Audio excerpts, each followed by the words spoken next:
story opens in a room in a residential building, where Chen Yuan is looking at his phone screen and crying. The reason for his tears is the text that his girlfriend sent him. She is breaking up with him. He asks her, "What's wrong?" all of a sudden while crying. He texts her and promises to work hard and give her a happy life. But she blocks him before he sends his message. He lies over the chair like a dead person. His roommates do not know what is happening to him and call him to play a game, but he ignores them and runs outside. Seeing his strange behavior, they think it is another case of a breakup. It is the 6th time this month he has faced a breakup. On the street, people look at him and start whispering about him. They know Chen Yuan as a famous dog licker. Chen is here to meet the girl who just broke up with him. Her name is Shutong. She tells him not to behave like this in public as everyone is watching them. He tells her he knows she is angry with him. So he has brought her favorite guava pork. He asks her to forgive him and not mention the breakup again. He will change whatever is wrong with him. People around them look at them and laugh at him while whispering about him. One tells the other that he has heard that Chen works 4 part-time jobs to buy her gifts, yet he has still been dumped by her. Shutong tells him that she is not angry. Her ex-boyfriend came to patch things up with her. After thinking a lot, she felt that he needed her more. Chen gets angry and asks her what she thinks he is. He says that her ex is a scumbag. He asks if she has forgotten that he cheated on her and made her have an abortion. While he is yelling at her, a Mercedes stops by them. It's Shang's ex. He tells her to get in the car. Before getting in, she tells Chen that it would be better for them not to meet again. She does not want her boyfriend to misunderstand her. She leaves with her boyfriend while Chen stands there, watching them drive away. Chen throws the food in the dustbin and goes into a convenience store. He picks up a water bottle from the shelf and starts drinking it. He wonders why his heart is always betrayed, and if he will be a dog licker for the rest of his life. He angrily crushes the bottle and decides that there is nothing wrong with being a dog licker. Suddenly, he gets a notification that the most vigorous dog licking system has detected the host. A screen appears in front of him, showing his biodata and stats. He is surprised to see the dog licking system and wonders what the plug-in is used for. Unintentionally, he touches the breasts of a girl standing before him. She yells at him, calling him a pervert, and asks if he wants to get his hands dirty. She says he has been staring at her boobs for a while and asks what's wrong with him. The system starts showing the girl's data. Her name is Zul Lil. The system informs him that with the help of the dog-licking system, if the woman's favorability towards the host exceeds 95 points, the counterattack will be successful, and her identity will be transformed into the host's licking dog. Now he realizes that the dog-licking money worth 90 billion can only be used to spend on women.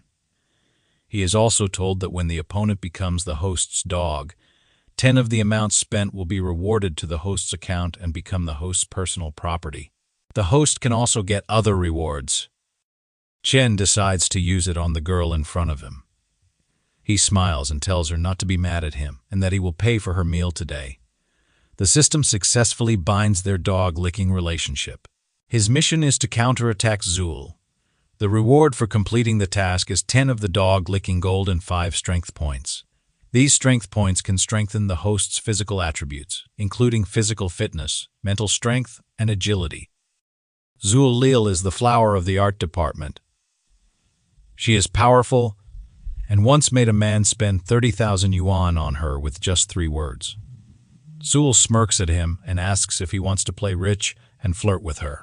The people around them look at Chen and think he is in trouble. Chen smiles and says she will know if he is good if she tries it. She says she wants to treat all her classmates in the canteen to snacks today and asks him to help her pay for them. She thinks he is dressed like a beggar and is still trying to flirt with her. She will let him know what it means to be embarrassed, but she is stunned when he transfers 50,000 yuan to her account. People around them are shocked. They think that this guy looks like a loser, but he is a hidden rich kid. Chen says that 50,000 is not much for him. He smiles and asks her if he can add her on WeChat. Zul is still struck and wonders if that guy is a rich second generation. So, she decides to play along. She tells him not to worry and that it is not impossible to add WeChat, but he has to come with her to a place. Chen is getting sweaty, as no girl has come so close to him before. She takes him to the brand store and tells him that she is not a gold digger. She just wants to see his sincerity and attitude. He tells her that it is not a problem. She can take whatever she wants. He wants to let her experiment with the dog licking system. Inside the store, he hears a familiar voice. He looks in that direction and sees Shutong there, shopping for luxury bags. He is sad to see her there. Zul gets that the girl is his ex-girlfriend. She blinks at him and says she has come at the wrong time. He smiles and says she has come at the right time. Zul goes to the counter and asks the girl there if they still have that bag from the spring sales. The shopkeeper replies that there's only one piece left, but the lady over there is trying it out. Shutong looks at Chen and says she cannot believe such a broke guy has brought a girl into the store. She decides to show him the difference between a loser and a junkie. She tells her boyfriend that her birthday is coming up. He irritatingly asks her if she didn't celebrate her birthday last month. She tells him that it was a birthday based on the lunar calendar, and people still have birthdays based on the solar calendar. Her boyfriend tells her that he does not like materialistic girls. He asks her if she is with him because of his money. She gets his meaning and gets scared. Zhu takes the bag off Shuang's shoulder and says she will take it if she is not buying it. Chen pays the bill and Zhu's favorability increases to 60 points. He smiles, thinking that that is the power of money. A bag increased her favorability towards him by 60 points. At this rate, Zhu will reach the threshold if she buys a few more bags. Then he thinks the amount of money he gets back is too small. The two store attendants whisper that they do not understand why some people seem rich and stingy with their girlfriends, while others seem ordinary and spend tens of thousands of dollars without blinking an eye. That's why the store manager taught them not to look at people through tinted glasses and that they cannot judge spending power based on appearances alone. Shuang is feeling insulted. Zhu makes her jealous and says that a bag is like a boyfriend. It is always better to grab it. Then she looks at Chen and thinks she must grab this big fish. She grabs his arm, calls him hubby, and thanks him for the gift. Shuang starts shedding tears when she sees that. She pushes Chen in anger while going out of the store and tells him that he has gone too far. He looks at her, smirks, and thinks they still have a long way to go. The system tells him to bind the dog-licking relationship to Shutong. Her current favorability towards the host is 10. When the heroine's favorability towards the host exceeds 95 points, the counterattack will succeed, transforming her identity into the host's licking dog. The counterattack completion reward is 10 of the licking gold and 20 strengthening points. Zhu asks him if he is relieved now and if she has done an excellent job. She also asks where they are going next. He laughs and says they are going to do more shopping. She cannot be satisfied with just one bag. He enters a store, points at a dress and a bag, and tells the shopkeeper to pack everything except those two things. Zhu's favorability towards him is increasing. After that, he buys her designer perfumes and makeup. After buying so many things, she tells him it is almost enough. She cannot fit it in her rental house. If she buys more, he says that it is not a problem. He will buy her a house. She feels ashamed and says it is not good. He has already spent a lot of money, and it's too much for their first meeting. Her favorability decreases to him by 5. Chen thinks that he might have scared her. It's true. He would also feel upset if someone had to give away a multi-million-dollar house just like that. He goes closer to her and says that she is a junior at the College of Fine Arts, 21 years old, 165 km tall, weighs 49 kg. Her favorite color is black. Her favorite food is Korean food. Her zodiac sign is Capricorn. Her shoe size is 30. Size is 37 and she likes to watch horror movies. Walking at night. He says he wouldn't be so abrupt if he didn't like her. He tells the shopkeeper that he would like to fill their store value card for exclusive members up to 500,000. And when this lady comes to the store in the future, they will directly recommend the latest model to her. She obeys his order. He tells her that if he has scared her, she should consider this card a gift to make amends. She looks at him with affection and starts blushing. He goes near her ear and whispers that if she cannot bear it, she should give herself to him. She shies away and slaps him, calling him a bad boy. With that, her favorability increases by 30. Even the store girls start liking him. They say that despite his humble appearance, this boy is so generous, and he is also very considerate of the girls' feelings. Chen thinks that it is true. The effect of the rich flirting is the opposite of the loser flirting. Zhu says he has bought her so much, and asks if he does not want to buy something for himself. He replies that he has no money. She says that now it is her turn to give him a present. She thinks she cannot just ask for it. If she wants to play a long game and catch a big fish, she also needs to give something appropriately. She takes him to a men's clothing store and buys him a few clothes. Then she takes him to a salon and gets him a new haircut. His whole personality changes with his new look. Zhu thinks that this guy looks so handsome when dressed up. Her favorability towards him increases even more. When she looks at him with affection, he thinks that this is the first time in his life he has to take care of himself like this. Fortunately, he does not need to spend any money. She lifts his chin with her finger and says it is not strange that she thinks they are a good match now. Then she says that she had a great time today because of him. For a few moments, she thought she was in love. She gives him a flying kiss and bids him goodbye. He checks and finds that her current favorability towards him is 60-80. He returns to his room. His roommates look at his new look and are shocked. They ask him what he has been doing all day and why he is dressed like this. He casually tells them he went on a date with Zhu. They say he can pull it off, but he cannot even figure it out with Shutong, and still wants Zhu. One of them says that Zhu is the flower of the art department. Even if he gets dumped a fourth time, he must act according to his ability. Another one puts his arm on his shoulder and tells him to take his advice that he cannot handle these girls.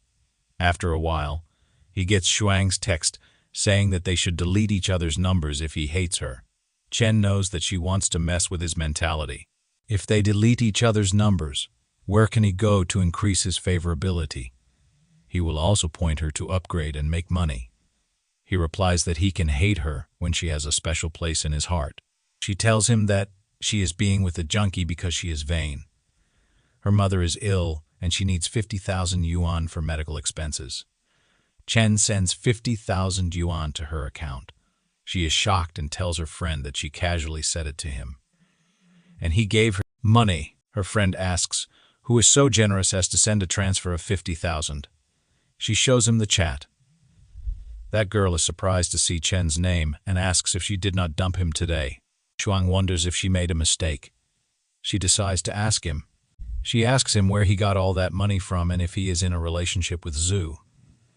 She also asks if he is some hidden rich second generation. But she gets disappointed when she gets no reply. Chen has put her contact on Do Not Disturb mode. He thinks Shuang is too teared up while Zhu cannot act too hastily. He wonders if there is any other place where he can legally spend money on a woman. He decides to try the live streaming platform.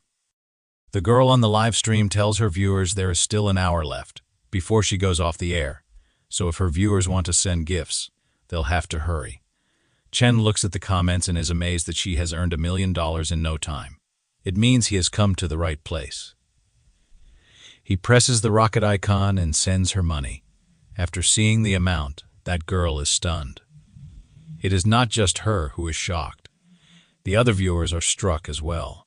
Chen gives her more money, shattering all expectations. At the headquarters of that streaming application, An employee rushes to his boss and tells him that an unknown tycoon has just swiped $10 million in Z's livestream. The boss spits the water in his mouth and asks if it is not their trustee. Seeing this, the other streamers start sending him private messages. They think that just a few points from him are enough to cover their salary for several months. Zhu thinks that she is dreaming. She could not believe that someone had given her $10 million. A guy shows her a board where it is written that the boss told her to confirm that he will give her a 10 raise to get that lonely smoke. She understands the assignment and says she will not give up her big daddy to someone else. She sends him a flying kiss and thanks him for the gifts. She requests him to send her a private message, and she will give him 8 management. But Chen has slept peacefully. The following day, his fellows check out the search engine and are surprised that some rich guy swiped $10 million in half an hour on the stream last night. Chen wakes up due to the noise of their discussion.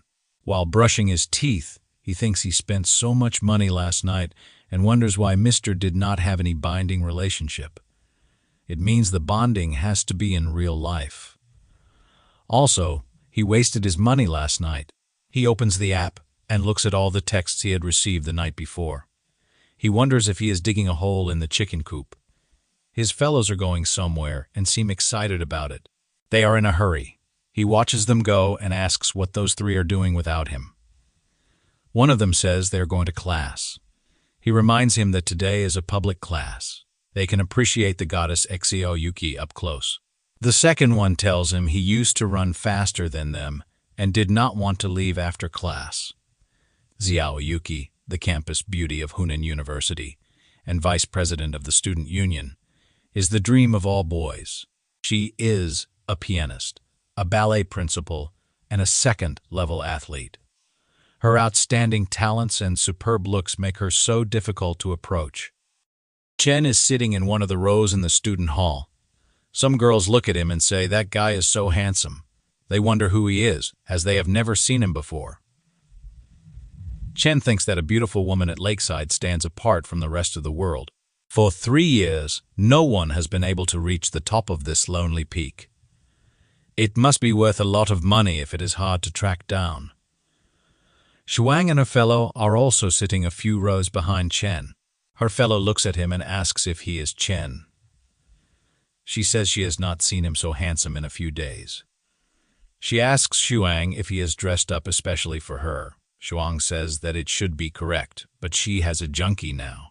Her heart is in turmoil in case they get into a fight. Her favorability is continuously increasing for Chen. Chen looks at her with a side eye and thinks, he just changed his clothes and she is getting favorability. He says that she is such a shallow woman, but right now, he has to focus on how to bind Xiao Yuki. Suddenly, he hears a guy asking his boss to show them how to conquer Xiao. Their boss is bragging that he will show them how he got her to fall in love with him. That guy goes to her and asks her for her Webtoon account. She is surprised by his nonsense, but says nothing. Her roommate, Uzofi, asks that guy what he wants to do with that. That overconfident brat tells him to add them on WeChat so they can get to know each other. Who grabs that guy by his shirt, pulls him closer, and asks if he is looking for his death. He threatens him with the tip of a ballpoint pen. That guy gets scared and says there is a misunderstanding. He just wants to join the student union. Xiao is the vice president, so he wants to ask for advice. Then that guy starts crying. Wu tells him he is a wimp with no good excuse for picking up girls. That guy runs away from there. Wu looks at Xiao with anger. Chen comes there and says he also wants to add her on WeChat. He shows her his phone and asks her to add him. The students are enjoying the incident today. They say that Chen is so brave. He is giving his face to others to step on. Ooh, says this guy is more handsome than the last one, and asks if he wants to join the student union too. Chen replies that he is not interested in the student union. Wu asks why he wants Jaya's WeChat. He replies that he wants to chase her. She starts blushing over his words. The whole crowd is stunned and calls him a fierce guy. They think this confident guy will cry when she rejects him, but Xiao agrees to share the Weichuan. Shuang's friend asks her if he is not her fish. Shuang is furious to see Chen doing this. Chen thinks everyone loves beauty, so there is no need to hide it. He says that sometimes the simplest means are the most effective. No woman dislikes being chased. The system has successfully bound the dog-licking relationship of those two, but her current favorability is 0. After the class, when they leave the university, his friends tell him he is so good today. He got Xiao Yuki's WeChat. He has changed so much recently, and he looks like a dog. One of them asks Chen if he can ask Xiao to introduce some of her friends to them. He replies that he does not have a single horoscope. She is the school beauty, and he is nothing. He tells his friends that they are exaggerating. Suddenly, someone tells him he is a loser with a sense of self-awareness. It is the guy whom you threatened. He tells Chen that he is wise. Chen tells him that he is the one who is more professional and that he will learn from him. That guy gets furious and asks Chen what he is talking about. He calls him a blind cat running into a dead rat.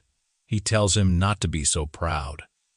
Suddenly, Zhu comes there and says Chen is so slow. She has been waiting for him for a long time. The boys standing around are shocked to see Zhu talking to him. Chen replies that he will be damned if he is going to keep a girl waiting for so long. He asks her to allow him to buy her dinner and make amends. She likes his words and asks if she looks good in the clothes he bought for her.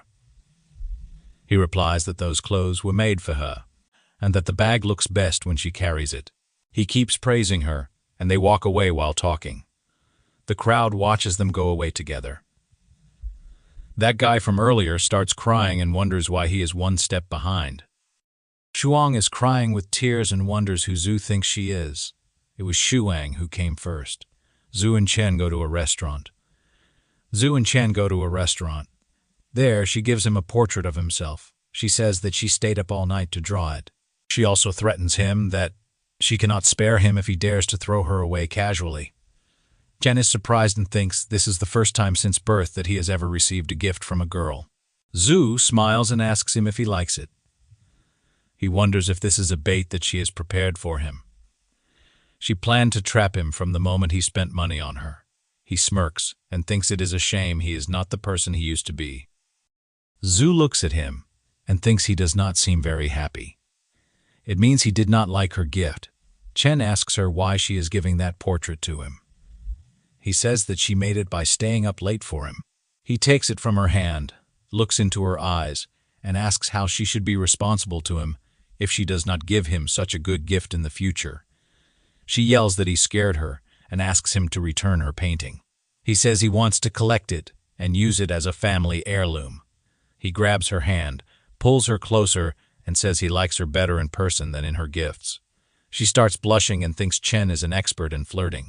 Her favorability also increases by 5 points. Seeing this, he thinks that if she wants him to be her dog, she should be a good toolman and blow up the gold. Suddenly, someone comes between them and pushes them away. That guy is almost crying, and his nose is running as well. He asks her if she did not say she is getting her nails done with her girlfriends and who that guy is. He says she is so good at getting her nails done that she can hug each other. He points at Chen and says he must be wealthy. Therefore, she even hugs him. He adds that he has been chasing her for so long, and she will not even let him touch her hand. Chen looks at that kid and thinks this unlucky kid must be Zhu's licking dog. Chen is too familiar with this kind of treatment. Zhu asks that kid who he thinks he is to her. She says it is none of his business whether she falls in love. Suddenly, Chen comes in between them and introduces himself. Then he asks the name of the guy standing before him and how long he has been chasing Zhu. That guy replies that his name is Wang Yu, and he is from the Department of Fine Arts. He has been chasing after Zhu for half a year. Chen behaves coolly and tells that guy that he chased a girl for 3 years.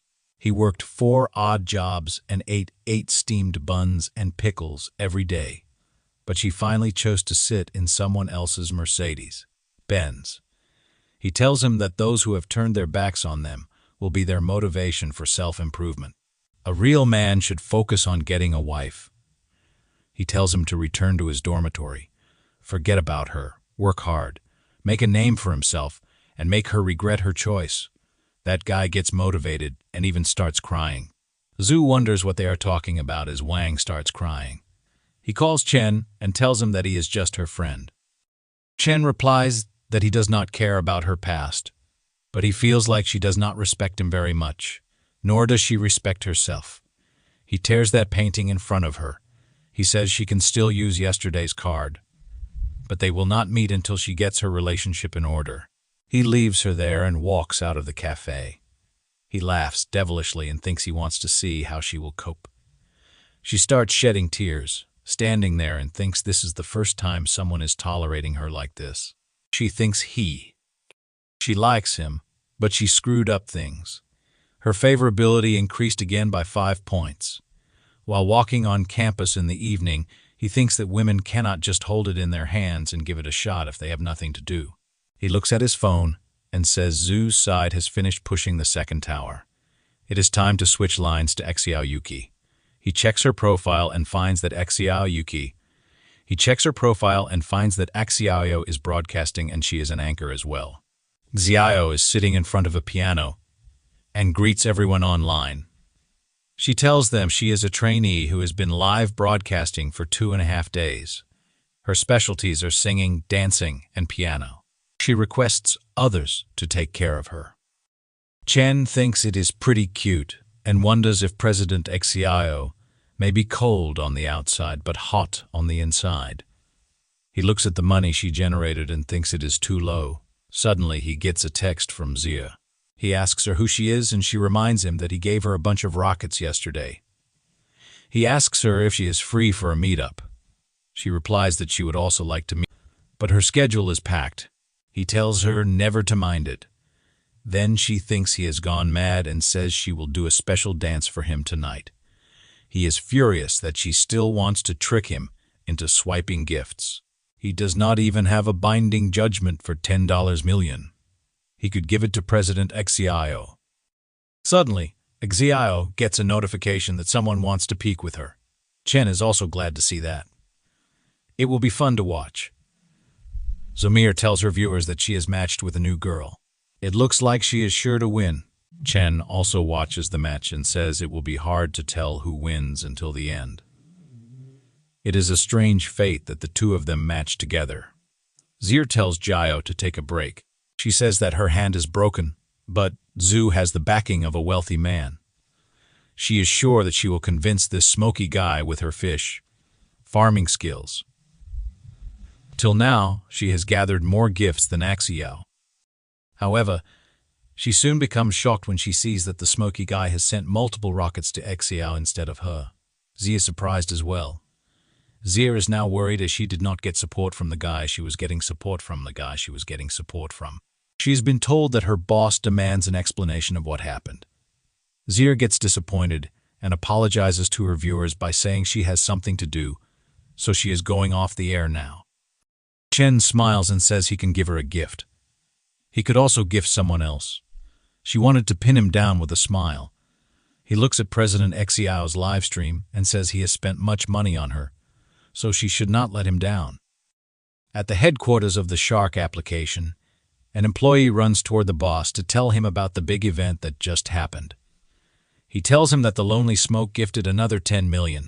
The boss wonders if that guy is a crown prince in the Middle East. Wu tells Jia that her broadcast has been trending today. He tells her that she will be popular soon and may become an internet celebrity. She is surprised but does not want to be an internet celebrity. She says that trying to please men online is not a long-term solution. The most important thing for a woman is to have a career and financial and personal independence. Wu tells her to stop lecturing him. He asks her to tell the truth if she knows the guy who gave her the gift. She replies that she has often told him that she does not know who he is.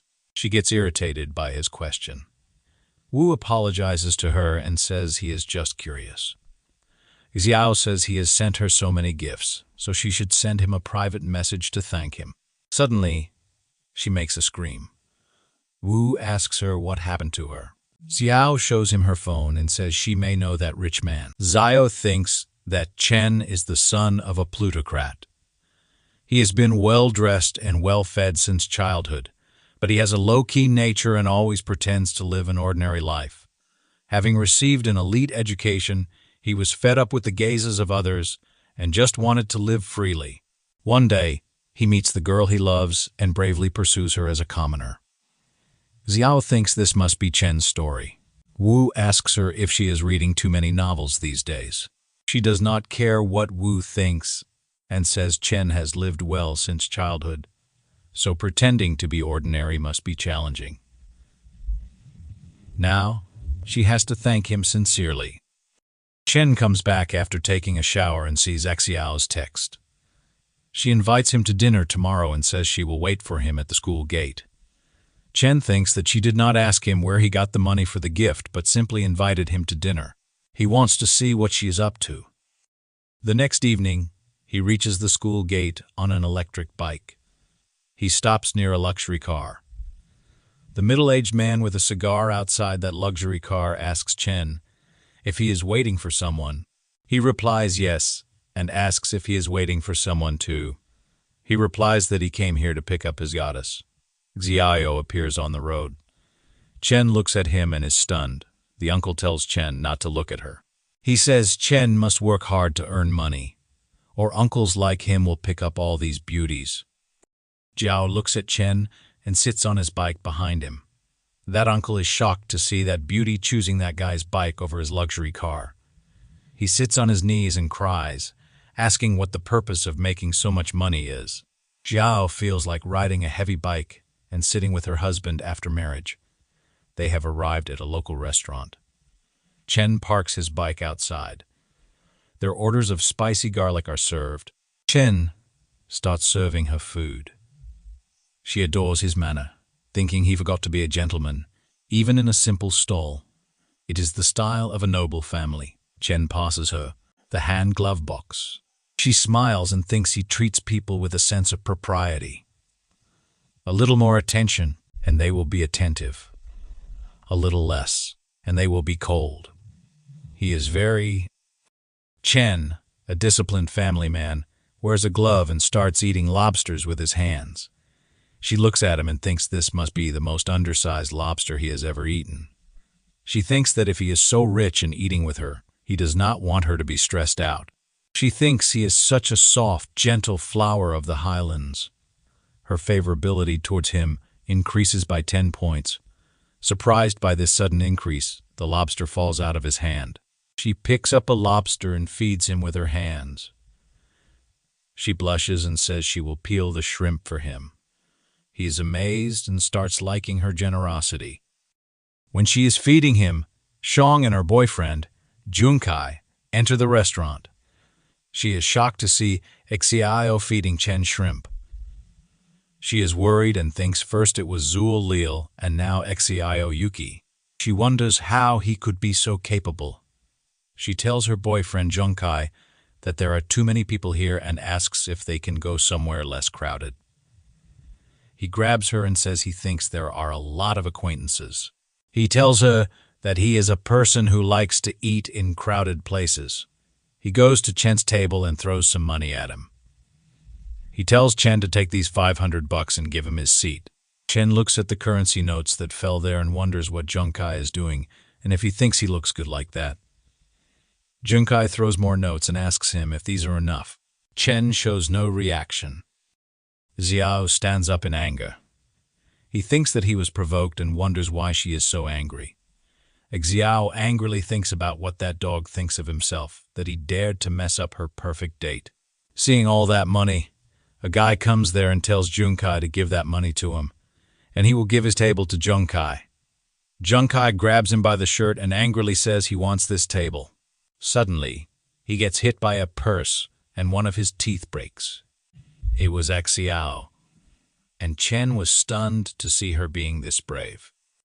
At that very moment, a vast woman appears on the scene and tells Junkai that he eats her food, wears her clothes, drives her car, and asks how he dares to use her money to pick up girls. That woman looks furious.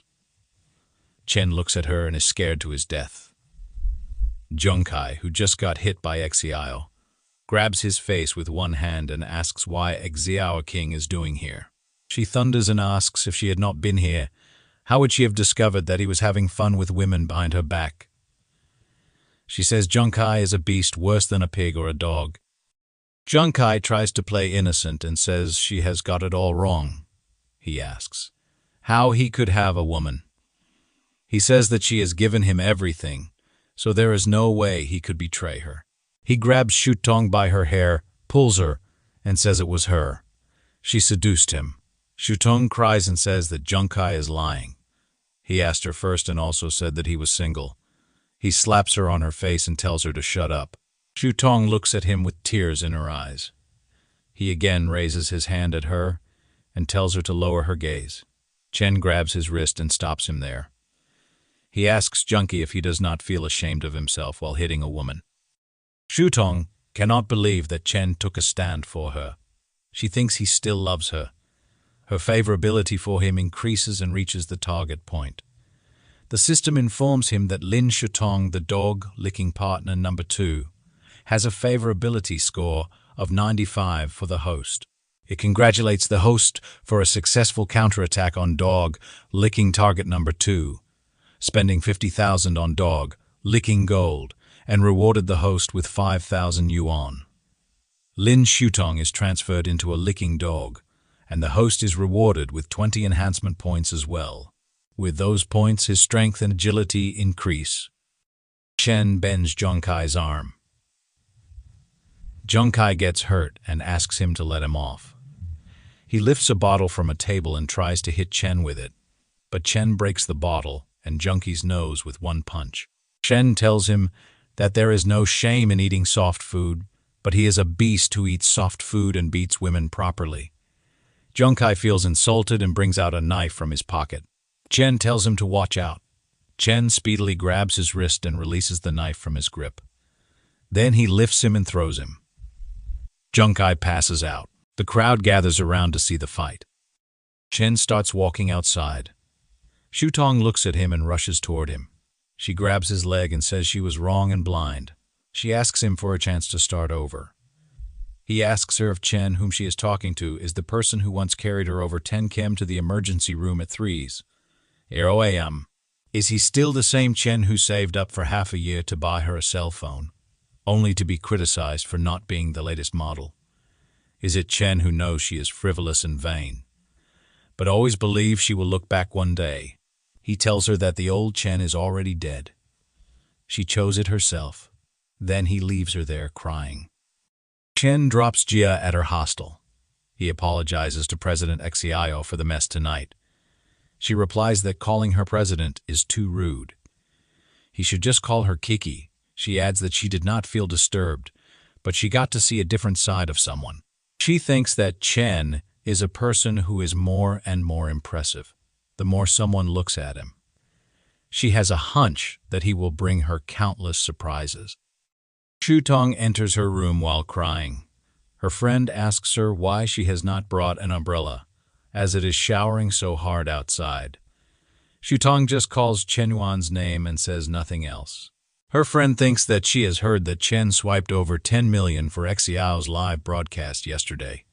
She says this kid looks like a beggar but is so rich. Shutong is shocked to hear that and asks her where she heard that news.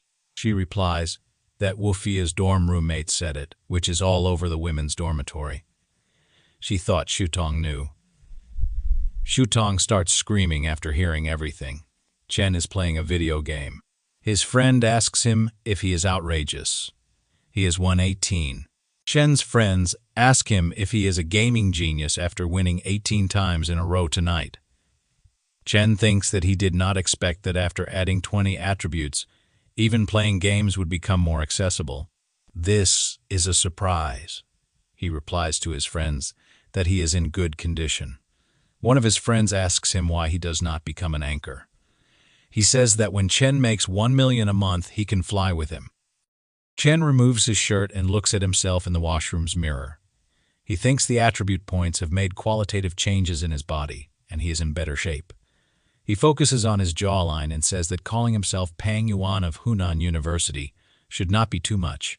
He looks at his abs and says that with such a perfect body, he does not know which woman would be cheapened. Suddenly, his friend calls him and asks if he has fallen into the toilet hole. He tells him that the phone is ringing continuously. He comes out and checks his phone and wonders why Zul is calling him so late.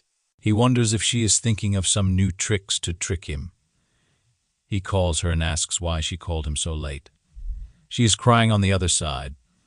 She tells him that she does not know what to do and could only think of him. She asks him if he can give her $500,000.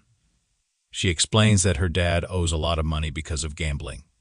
The family, which was initially relatively wealthy, has plummeted, and they have to deal with loan sharks daily. Zul says she is not a very materialistic girl, but she has to pay off her debts. Chen asks her to give her card number. He instantly sends her the money. She is shocked to see the figure, as it is 5 million instead of $500,000. She asks him why it is 5 million. He replies that it is okay. He accidentally hit an extra zero. Her favorability increases towards him multiple times.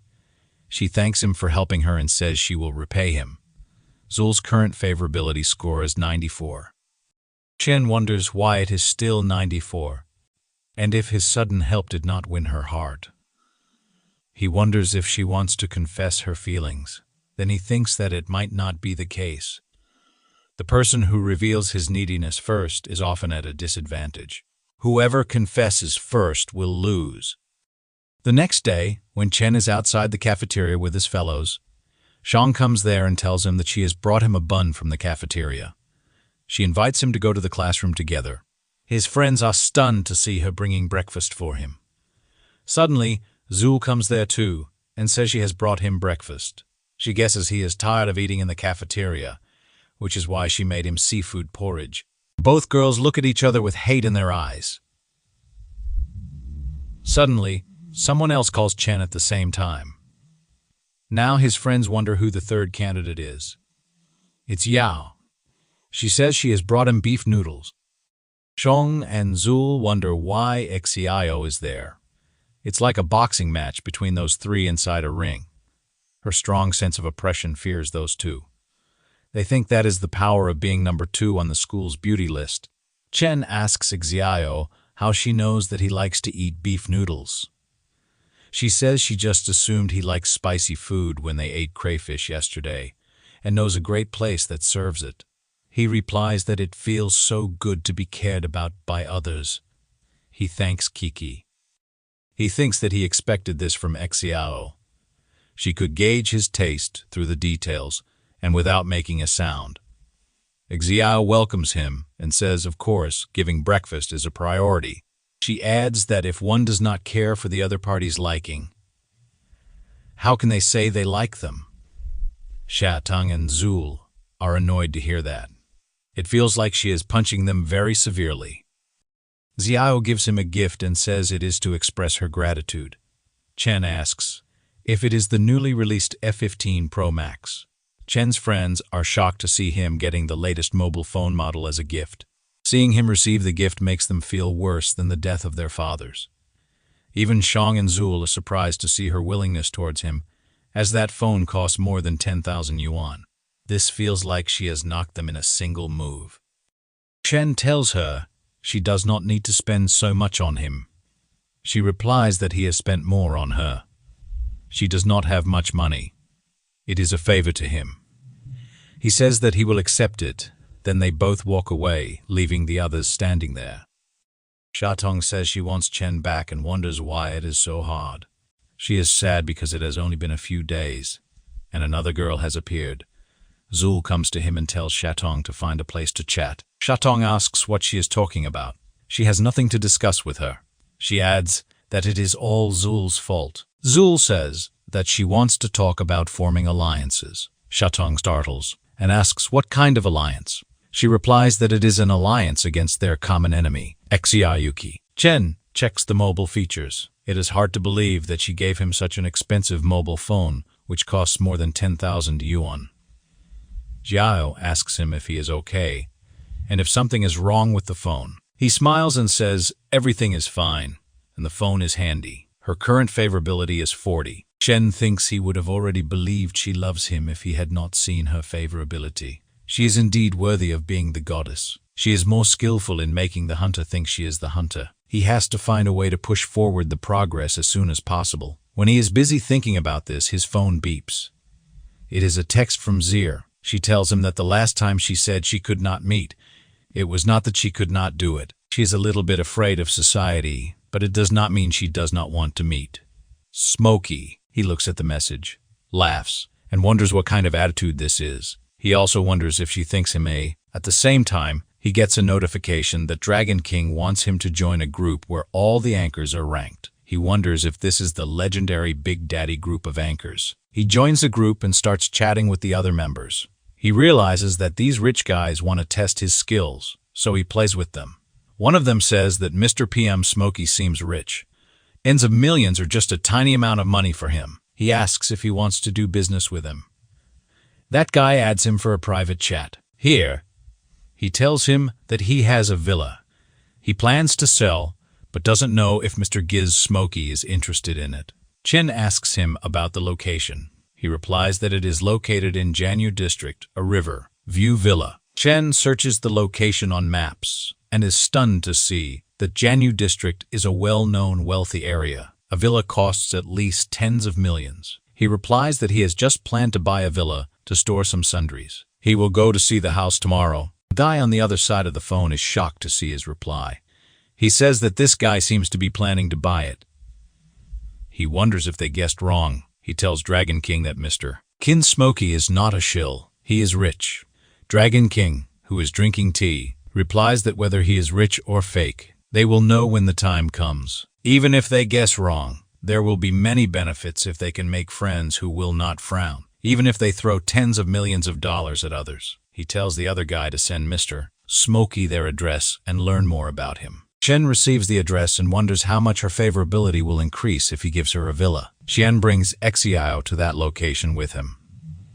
She asks him why he has brought her here so mysteriously. The owner is waiting for them outside. He waves at Mr. P. Smokey. He thinks that Smokey looks ordinary, but he is accompanied by a woman who is a natural beauty.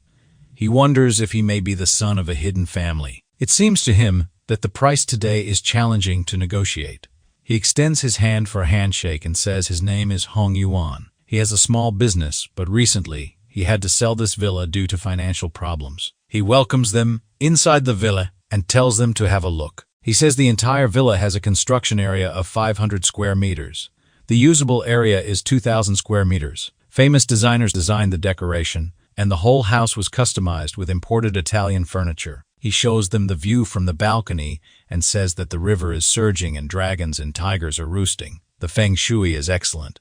He would have wanted to bury himself here if he were not short of money. Xiao wonders if Chen is buying a house. She thinks this mansion must cost tens of millions of dollars. Chen says that this place is good. He tells him not to waste his time and quickly tell him the price. Hong tells him that he will not lie. Although he needs money, before he came here, several people were very interested in this place. He thinks his psychological price for this house is 50 million, so he has to leave some room for bargaining. Therefore, he will quote a higher price. He tells Smokey that he will give him an average price of 60 million. Chen sighs before saying something. Hong wonders if he has overstated it. He thinks it is hard to fool a nobleman's son. Chen acts as if 60 million is nothing for him and agrees to pay. Hong is shocked to hear him. He is now repenting and thinks he should have asked for 80 million. Chen asks Yigao if they should buy this house. She asks why he is asking her. She does not care if he buys it or not. He replies that he is buying it for her. Hong thinks giving 60 million to others is a massive amount of financial resources and courage.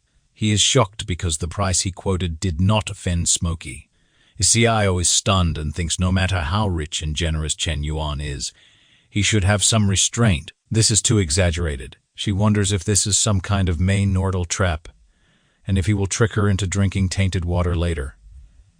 She replies that it does not sound great, and she cannot accept it. He grabs her hand and says that the property restriction policy has been implemented recently. He owns too many properties, so he is thinking of transferring one to her name. He also hopes to give her a home. She starts blushing. She wonders if this kind of money transfer is typically allowed for legally married couples. She wonders if he treats her like his future wife. Chen asks her what their relationship matters, and if it is not his and hers, there is no need for distinctions. She starts blushing more, and her favorability rapidly increases for him, reaching 90 points. Chen thinks his acting skills are improving, and the film industry owes him an Oscar. Chen paid the initial deposit of 10 million and said he would transfer the remaining money to Hong after completing the formalities. Hong replies that it is okay, and Chen can leave the transfer matters to him. It will be sorted out in the next few days. They sit in the taxi and Hong waves them goodbye. Hong thinks that with Smokey's wealth, it is surprising that he still insists on taking a taxi daily for physical exercise. It is like going incognito, proving that the wealthier he is, the more low-key he becomes. While sitting in the taxi, Chen thinks that President Xiao's favorability is already 90 points. Once he completes the licking dog transformation, the 70 million invested in her will turn into 700 million in returns, with the addition of attribute point rewards. This is a hefty profit. Xiao looks at him and thinks that, based on her experience reading novels, if Chen just said something embarrassing, the next part will likely be their wedding. She wonders if the wedding will be in Milan or the Alps, and what name suits their child. She wakes from her daydreams when the driver tells them they have arrived. She exits the taxi and asks Chen if he is not leaving the car. He replies that his roommates have invited him to play games at the internet cafe. He bids her goodbye and leaves. She becomes sad and says it should not be like this. She wanted to confess. Chen arrives at the internet cafe. He looks at his friends, who are already playing. They ask him why it took him so long to come. They tell him to hurry up and go open a card, as they have saved a machine for him. He tells them not to worry. He will drive the machine to take them flying. He goes to the counter and asks them to open a 20U card, 4 packs of liquid cigarettes, and 4 bottles of iced black tea. Zoe is on the counter. She calls Chen, who is looking at his phone. Hearing her voice, he looks at her and asks what she is doing here. She blushes and says she told him earlier that her dad runs a chain of internet cafes and opened this one. Thanks to him, her family's debt has been completely paid off. She excitedly says she will give him a lifetime membership for the internet cafe so he can use unlimited computers. He replies that it is not necessary, but she still does it. Suddenly, a gangster asks Zoe if she is Leo's daughter. He also asks when her father will repay the money he owes them. She replies that she paid him 5 million last time and asks why she still needs to pay him back. The guy smacks his hand on the counter and says, 5 million is the principal, and there is also interest. The interest is still 15 million short. She yells at him that he is thoroughly engaging in fraud. It is robbery. He grabs her and tells her to stop talking nonsense. If she cannot come up with 15 million today, she will come with them.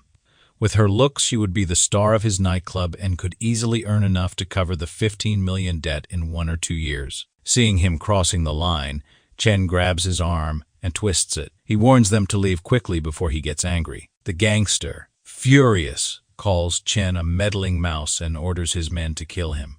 All the other gangsters attack him simultaneously. Chen kicks them, and his friends are shocked to see the blind monk's ultimate move. Cyclone kick. They say that Yuan has improved his fighting skills recently. Those gangsters leave the cafe saying that Chen should consider himself lucky today, but not let them into him again. Zoe hugs him and thanks him for saving her again. She was scared to death just now. Chen gets a notification that Zoe's favorability has reached 95 points. It congratulates him for the successful counterattack. It says that the dog-licking target, no one spent 53 million U in dog-licking gold, and rewards the host with 530,000 U. He also gets 5 bonus points. Chen thinks that today is a double delight. Suddenly, Shutong comes and sees Zoe hugging Chen. She calls her treacherous. She points at Zoe and tells Chen that they agreed to ally, yet she is hiding and seducing Chen Yuan, enjoying the benefits alone. Chen gets embarrassed to see them fighting and tells the system to add all the points to strength and agility. The next day, students are wandering in the sports field. Chen is also there. He thinks that Lin Shutong and Zoe Leal have been successfully wooed, So dealing with President Exio is just a piece of cake. It is time to find new targets, or else he might end up in a situation where no one is left to charm. Suddenly, a girl taps his back to call him and asks him if he can move to the side because he is causing inconvenience to others. She says their sports club has requisitioned the sports field for a short distance race. She asks him if he could make way and avoid the area. He looks at her closely and thinks that, even though this girl seems a bit fierce, she is pretty straightforward and genuine. He tells her that he can do that. Then, he shows her his phone and requests her to share her WeChat, so he can add her there. Suddenly, someone comes and asks him what he is doing. That guy says he is her boyfriend and tells Chen to get rid of this idea as soon as possible.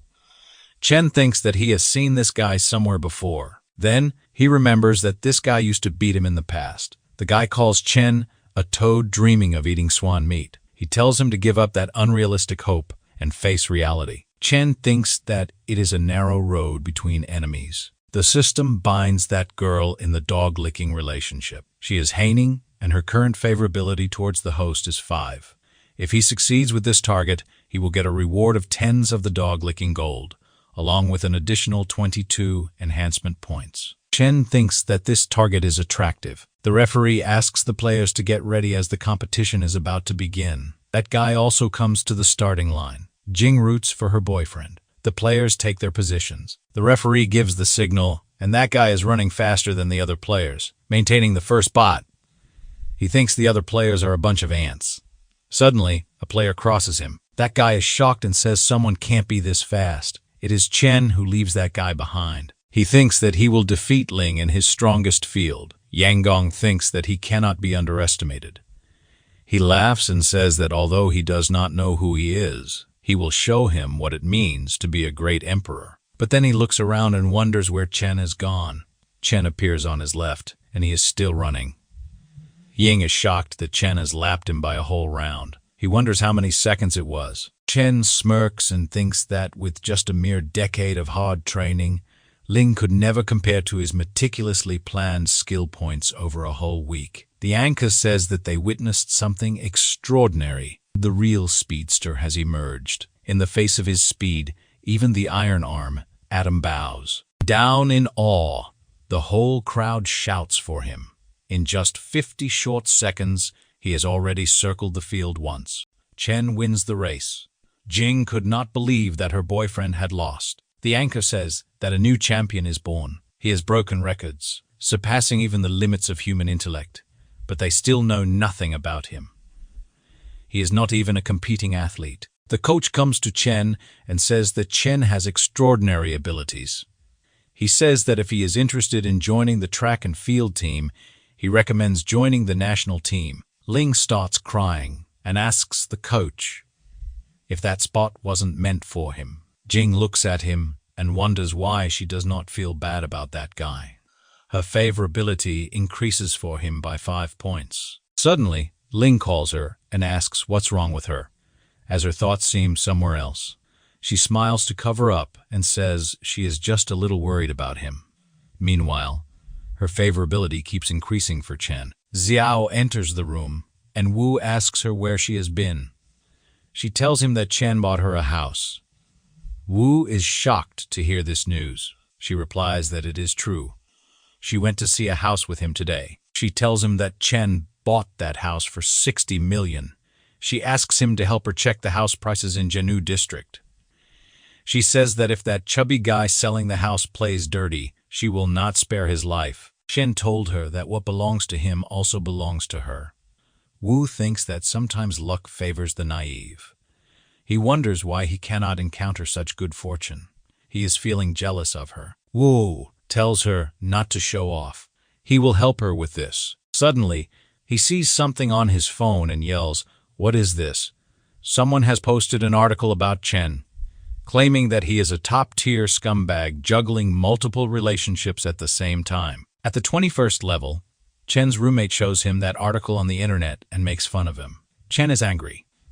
He thinks that the writer of this article is kidding with him. He is obviously a money-splitting boy. It seems like he has been relatively high-profile lately, and someone might not be happy about it. He wonders who that person could be. 3 nerds are behind this scene. The one with the glasses tells the others that their article was pushed to the top of the list. The post has gone viral. His fellow laughs and says that now Chen's reputation is over. Suddenly, Ying comes to them and asks what those 3 are doing by drawing the curtains and turning off the lights in broad daylight.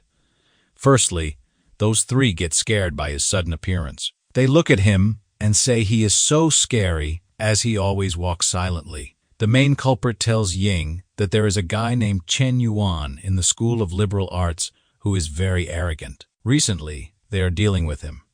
Ying looks at Chen's picture and wonders if he is not the guy from the sprint race. He suddenly realizes that he is the same Chen that he used to beat up in high school. He laughs and tells those 3 that he knows him. They went to the same high school. Chen has been a sociopath since childhood, and he has quite a bit of information about him. Ling says that Chen is probably not worthy of being a good guy. He persistently clings to girls and harasses them. Those 3 start welcoming Ying to get more information about Chen so they can add more to their already viral article. Ling wants revenge as well. He smirks and thinks it does not matter if Chen wins the game, and the coach likes him. Ling wants him to be ruined. They update the post and write that Chen rides on many boats, objectifies women, and frequently pressures and dwarfs them. They advise all the women to be aware of this well-dressed beast. They also mention that those women already in a relationship with him do not do so voluntarily. The article also mentions that an insider has told them that Chen Yuan had the reputation of being a 3-headed dog from high school. He can be called the best licking dog among all licking dogs. The article spreads like fire in the jungle. Everyone is shocked to read so much about Chen Yuan. Even the principal of the university reads it. He smashes the phone on the table in anger and says, "That is too much and is simply unreasonable." He adds that he will not allow such a black sheep to appear in his school. He will personally investigate and find out if it is true. He will expel this scum among students. Xiao tells the investigation team that Chen Yuan from Huda College of Liberal Arts is an exceptional person. What he hates the most is girls suffering. He comes from a famous family and possesses extraordinary wealth, yet he is generous and willing to help others, hoping to alleviate their worries and solve difficulties. He hates those who beat women. Whenever night falls, he transforms into a dark knight, pushing evil and striking with a heavy fist. He is powerful and mysterious, guarding this city entirely of desire and sin. Xiao says that from her perspective, Chen Yuan is a hero. Those officers ask if it is not an exaggeration to call him a hero. They ask her on what basis she draws this conclusion. She replies that she has drawn it with her woman's intuition. The principal asks his secretary if Xiao Yuki's testimony is credible. He looks at her profile and replies that she is the vice president of the student union. Although he thinks she is a bit weird, she should not lie. Chen Yuan is probably a good person. The principal orders the officers to ask Chen's classmates again. They go to Sheng, show her their ID, and say they have some questions about her classmate Chen Yuan. They need her help in their investigation and request that she come with them. In the investigation room, she starts crying while telling the officers that Chen Yuan is a good person, but it is a pity that she is not good enough for him. She says that she is greedy for him, working day and night, but Chen Yuan is not willing to choose her. She admits that she excuses herself for being emotional because it makes her heart ache when she thinks of him. The officer passes her another tissue and asks if she is saying she likes Chen Yuan, and he rejects her, but she still thinks he is a good person. She sobs and says she deserves it. She does not deserve to fall in love. Chen Yuan is undoubtedly a good person. He has not done anything wrong. He just does not love her. The principal also hears the testimony.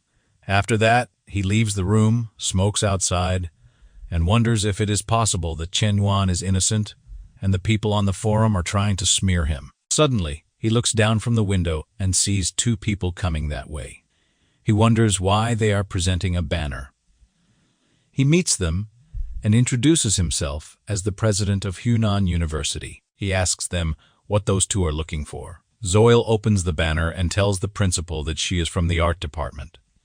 She came today to present a banner to Chen Yuan from the literature college. She adds that Chen acted bravely a few days ago and helped her family a lot. The principal is shocked to hear of another fan of Chen. He sees those two off and thinks that he has blamed Chen Yuan wrongly. He must have to look at that post again. Surprisingly, there are some videos in favor of Chen. Someone also posted a video of him winning the race. Other than that, there are many comments from girls speaking in favor of Chen Yuan just by seeing his innocent looks. Seeing all this, the principal grabs his head in worry and wonders if this man is a popular idol. He thinks that it is just like a set of light falcons. A tall tree stands out in forest, but the wind will break it. If a person is too good, he can easily be targeted and forced by others. The principal starts sighing and says he can understand Chen Yuan now. He says he will surely give him justice. He will be unruly. He cannot bear this grievance. He calls all the students in the hall. He tells them that recently there have been some rumors on the forum against Chen Yuan, a student of their school. But based on his thorough investigation, he found it to be completely a rumor. It's slander. He pulls Chen closer and says that today he is here to clear Chen's name. He adds that Chen not only has a correct lifestyle and is willing to help others, but he has even acted bravely for justice many times, but kept it secret. He sobs and says Chen has a majestic personality and a noble soul. He gives him a certificate and tells others to learn from Chen Yuan and become people who contribute positively to society. All the students applaud him. Chen wonders what is happening there and why he is being given this certificate. He is getting embarrassed, wondering when he has shown courage and been willing to help others. Ling is burning to see Chen getting all those praises. He cannot understand why Chen has not been ruined at this time. He thinks that everyone has gone blind. It is Ling who should be the one standing on the stage, accepting flowers and applause. Suddenly, he looks at his girlfriend Jing, who is enchanted by Chen's personality. Chen is surprised when he sees that Jing's favorability towards him has increased by more than 10 points. The students start leaving after the ceremony ends. Ling goes to Jing and says he has seen it all. She just enthusiastically applauded Chen Yuan. He asks her what the meaning behind that is. She asks him if he is not feeling well and why he is so jealous. She says that she only has genuine admiration for her classmate Chen Yuan. As a fellow university student, he has done many good deeds yet remains indifferent to fame and wealth. She quotes an example. After winning against Ying, he could have become the pride of the heavens, but instead he chose to return. These comments work as oil in the fire for Ying. He grabs her wrist with force and tells her to shut up. He says that Chen cannot beat him. She starts weeping and tells him that he is hurting her. Ying has gone crazy with hatred and says Chen Yuan is just a useless dog that he stepped on. It does not matter if the coach likes him. This society values those with money and power. His dad can buy him a Tesla. He asks her what Chen Yuan has in his possession. Suddenly, Chen passes them, talking on the phone, telling Hong he can drive in. He tells him that he keeps a low profile at school and instructs him not to come to pick him up in an overly expensive car. Jing and Ling forget about their fight and start looking at him. After a while, they see that a fancy car comes and stops by Chen. He tells the man who brought the car that he told him not to drive such a fancy car. He scolds him softly and tells him to pay attention next time. Hong apologizes to him and says he will from the next time. He explains that he rushed and forgot. Chen does not like it to be too flashy. Hong opens the door for him and Chen gets in. Ling's eyes come out of the shock that he has just received. After the car leaves, Jing tells Ling that they should break up as he does not trust her. Ling cannot believe that his girl is breaking up with him. Chen Yuan and Hong go to the office where he pays the remaining amount to Hong, and he gives him the villa papers. After completing all the legal procedures, Chen says that he is heading back to school. Hong offers him a lift. He refuses, saying that his car attracts too much attention. He will take a taxi back himself. While walking on the road, he thinks that even though he has bought the house, he still needs to prioritize with President Xia. After all, reaching full favorability earns a 25-point attribute bonus. He needs to give her something else. He checks his phone to see what else Hong wants to sell. He opens the group chat and sees the praises for him as he bought an expensive villa in no time. Moreover, he gifts it to his girlfriend. Chen replies that it is just a small favor he is doing. Suddenly, someone posts in the group an ad about selling a car. Chen likes the idea of giving her a car. Chen reaches the showroom of that guy. The guy receives him in person and introduces himself. He is Jiang Hain, and his family runs a small business. Personally, he manages a small car dealership. He says it is a pleasure to meet Mr. Smokey and gives Chen his business card. Chen knows that the Gen Group makes cars and cargo ships. This is a large local enterprise, and this guy, surnamed Jiang, is a wealthy second-generation entrepreneur. He calls him Brother Jiang and says that managing a large car dealership at a young age is truly impressive. Haosen tells him not to call him brother, as he cannot afford it. He tells him just to call him by his name. He says he would like to take him on a tour to see some cars. He tells Chen that he is really young and promising. When he first heard Hong say, Mr. Smokey, he thought he was an uncle, but he did not expect Mr. Smokey to be so young and have such outstanding charisma. One of Jiang's secretaries asks the other who that person is, whom Mr. Jiang received personally. She replies that he must be the son of some wealthy tycoon. She tells the other not to bother looking into it. This kind of man is not someone they should be concerned about. Jiang shows him his collection. He says that he would not speak for elsewhere, but in this city, his place has the most complete collection of luxury cars. Everything he can think of is here. Chen looks around and says he wants to buy a Bugatti Chiron. These words hit Jiang like an arrow. He smiles embarrassingly and says that Chen really loves to joke. He says that the Chiron is a top luxury car with a limited edition of 20 units in the world. Chen asks if he is saying that he does not have it. Chen asks if he has a Lamborghini Veneno or a Pagani Huayra Roadster. These words critically hit Jiang. He wonders if Chen is here to disrupt his place. He explains that the vehicles he usually deals with here range from 2 million to 89 million. Chen gets that he has no car that he desires. He tells him that there is nothing suitable for him here. He also mentions that Jiang's business does not seem to be that extensive. Jiang thinks that Chen can buy houses worth tens of millions, but he finds it hard to believe he can afford cars of the same value. He decides to unveil his trump card to keep the shop bustling. He tells Chen that even though he does not have the car he asked for, he does have one expensive car here. He takes the curtain off a Ferrari LaFerrari. It features a 6.3 LV12 naturally aspirated engine capable of delivering a maximum power output of 588 Q. The independent electric motor produces 120 Q of power, contributing to a total output of 800 horsepower. Paired with an A7 speed dual clutch transmission, it achieves an acceleration time of less than 3 seconds for 0 to 100 km. It is available for 225 million. Jiang asks Chen how he would respond in such a scenario. Chen thinks that, while the Ferrari may not be excessively expensive, it is still not considered cheap. It would indeed be fitting as a gift for President Xia. He puts a hand on Jiang's shoulder and says that if it is over 20 million, he will buy it. He has put in effort and tells him to take him to swipe the card. He tells him to deliver the car to Hang Riverside Villa Community. Jiang is shocked and takes the card from him. Suddenly, Chen gets a call from his friend Lai Wen.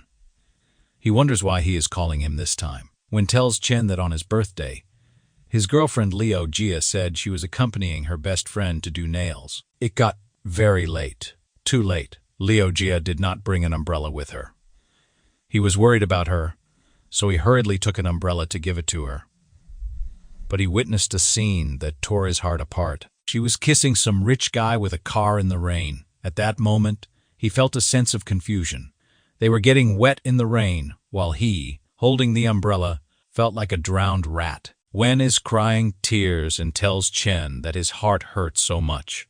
It was a 3-year relationship. He had planned to take her home to meet his parents. Chen tells him to stop drinking. He has already had 8 bottles of poetry. Wen sobs and asks if he did something wrong, and if he can still try to win her back. Chen grabs him by his shirt and scolds him. He tells him that he must stay clear-headed. The mistake is hers, not his. He tells him to pick up his self-respect and not become a licking dog. Wen falls to his knees and says he already knows all of this, but he does not know what to do. Chen looks at his miserable friend and says it is hard to accept. He asks him if he thinks she is just impulsive and not a bad person. Chen needs to teach him a lesson. He brings out his phone and dials a number. Wen asks him what he is talking about and whom he is planning to call. Chen tells Wen to trust him and let him handle the situation. He will make Leo kneel before him and repent. Chen calls Zhang Haosen and says he wants to borrow a few cars, noting that they are too expensive, just a few million each. He also asks him if he can contact some of his trustworthy friends to have them drive the cars over tomorrow. He replies that he will handle this matter properly for him. Wen wonders why there is a double cross involved in this. After that, Chen calls Zul and asks her if she is free tonight. He would like to meet up with her. He tells her the address and says he will wait for her there. Wen looks at his friend and says he seems to have changed a bit. In the evening, they meet in a restaurant. Wen is stunned to see Zul Li hugging Chen so openly. She says she missed him so much. Wen thinks that Chen made a single call and brought an 810 girl. He wonders if this is still the loyal licking dog he used to know. Chen introduces Wen to Zul. She asks Chen if he has called her so late just to introduce friends to her. But then she wonders if he is introducing her to his circle. She starts blushing, thinking he has her in his heart. Chen replies that he wants to ask her to help him with a play tomorrow. Maya is driving on the highway with Liu Jia. He tells her not to be gloomy. She will not be happy with that loser Lai Wen. He will get her a new bag for her birthday in a few days. She replies that words are easy to say, but considering the years of their relationship, Maya better treat her well in the future. Suddenly, a Ferrari overtakes them and applies brakes in front of his car. Maya applies the brakes just in time and avoids an accident. He yells at the guy in the Ferrari and asks him if he does not know how to drive appropriately. But then, he sees someone with perfect curves and shining wheels and a pair of unparalleled headlights stepping out of the red car. He becomes a Ferrari as nothing in front of her. Right after that, Wen steps out of the car. He is covered in luxury brands from head to toe. Dia is shocked to see him coming out of that luxury car. Li grabs him by his arm and says she is scared, as the new car he bought for her almost got hit by this guy. Wen is acting hesitantly and says that if it gets hit, he will buy her a new one. Maya looks at Wen and wonders how he turned out like this. Is he a hidden rich second generation? Jia looks at them and thinks for a second. She understands that they are acting. She yells at him and asks what he is trying to pretend. Wen tries to act cool but fails. He tells Zul to get in the car, as they still have a bit to go. Jia tells him she has known him for a long time and asks if he thinks she does not know about his background. She admits she is wrong, but aside from the facts, his performance today disgusts her. Zhang is in the car with Chen, listening to their conversation. He tells Chen that the woman has figured it out. Chen smiles and says it is not a problem. It is time to take the stage with his little brother. The real show is about to begin. After that, all the cars he borrowed drive toward their location. They reach there in no time and surround Maya. A guy in a white suit who knows Maya comes out of the car. He looks at Wen, pretends to be an old friend, and is surprised to see him there. Maya is shocked to see that guy. After that, all the other drivers come out of their cars. The guy in white named Bai walks toward Maya and asks if he recognizes him. Maya starts shaking due to some fear. Bai surrounds Maya and Jaya and asks if that guy told her that his name is Maya. His family owns a coal mine, and he studies in America. Bai grabs him by the head and tells Jia that this guy is a habitual liar. He pretends to be wealthy to deceive women into bed. He is nothing more than a gigolo. He laughs and asks her if she actually believes he is some rich second generation. Bowie says, Maya's tactics are so clumsy, he should have starved by now. But surprisingly, there are still naive girls falling for it. He adds that she does not even take a good look at herself. She does not even deserve to be with wealthy people. Those words fall like lightning on Jaya.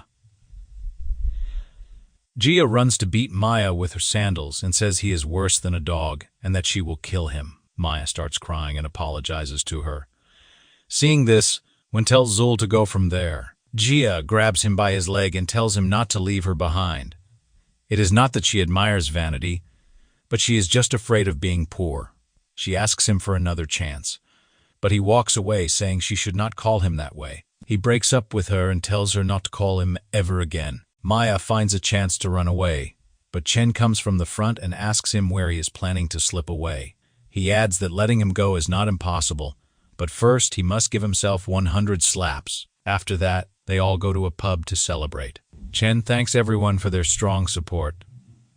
The others tell him not to be so formal, as Hyan's friends are his friends too. Bae gets closer to Chen and says he has heard Chen is a master on the Shark Live platform. He has a favor to ask Chen for help with. Chen asks what kind of favor it is. Bae says he has a favorite streamer he wants to support, but he has run out of money this month. He is wondering if Chen can help him a bit. Chen understands that they want to test his abilities again. He thinks that these wealthy folks always like to underestimate others. Bae gets embarrassed and tells Chen that Bae is just kidding and that he should not take it to heart. He tells Bae that supporting his girl is his own responsibility. It is unreasonable to expect Chen to foot the bill. Chen slams his glass on the table. The boys there think that he has gotten angry and wants to fight, but Chen unlocks his phone. He slides his phone toward Bae and says he is going to the bathroom. Bae can feel free to use his account as he likes. He tells him not to help him save money and to spend it freely. Then he goes to the washroom. Bae is surprised and wonders if Chen is letting him freely use his phone to browse, and if he is trusting him that much. Then he thinks that if they ask him to pay the bill, he might actually feel a bit reluctant. He is not tired of paying for gifts, since the system pays for them anyway. When he comes out of the washroom, he looks to see that all those guys are standing in a circle around Bae and are encouraging him to spend more. Chen comes there and asks what he is up to and what is going on with all this excitement and commotion. Bae starts sobbing and tells Chen to save the child. Chen takes his phone back and checks it. He says that he has been away for so long, and Bae just spent less than 20 million. He calls him weak. All those around are struck and wonder what kind of identity this Chen has, and if his family is richer than the Tiandian banks. Bae sighs and says on a regular day, he might earn a few tens of thousands, but surpassing 13 million is like brushing out several sports cars, and this is tearing his heart apart. Chen says that 20 million does not sound good. He says he will round it up to a neat 60 million for him. Bae tells him not to do this. He grabs his hand to prevent him from doing this and requests him to stop, as it is enough. He adds that she does not deserve so much money. Zhang asks Bae if he has realized he is not up to par. He tells them to raise a glass to Boss Chen. Bae says that he genuinely surrenders. He will follow Chen's lead from now on. A girl in the bar asks others who that person is. He seems quite influential. She recognizes one with white hair. He is Bae, killing from the white real estate. The other girl says it sounds like a gathering of the elite generation in the top circles of Seoul. If she joins any of them, her life after that would be worry-free. Another girl asks if the one called Chen is that mysterious person who went viral for brushing 1 billion. She says that his life is her dream. Chen receives a text. He tells others that he has something to attend to, so he will take off now.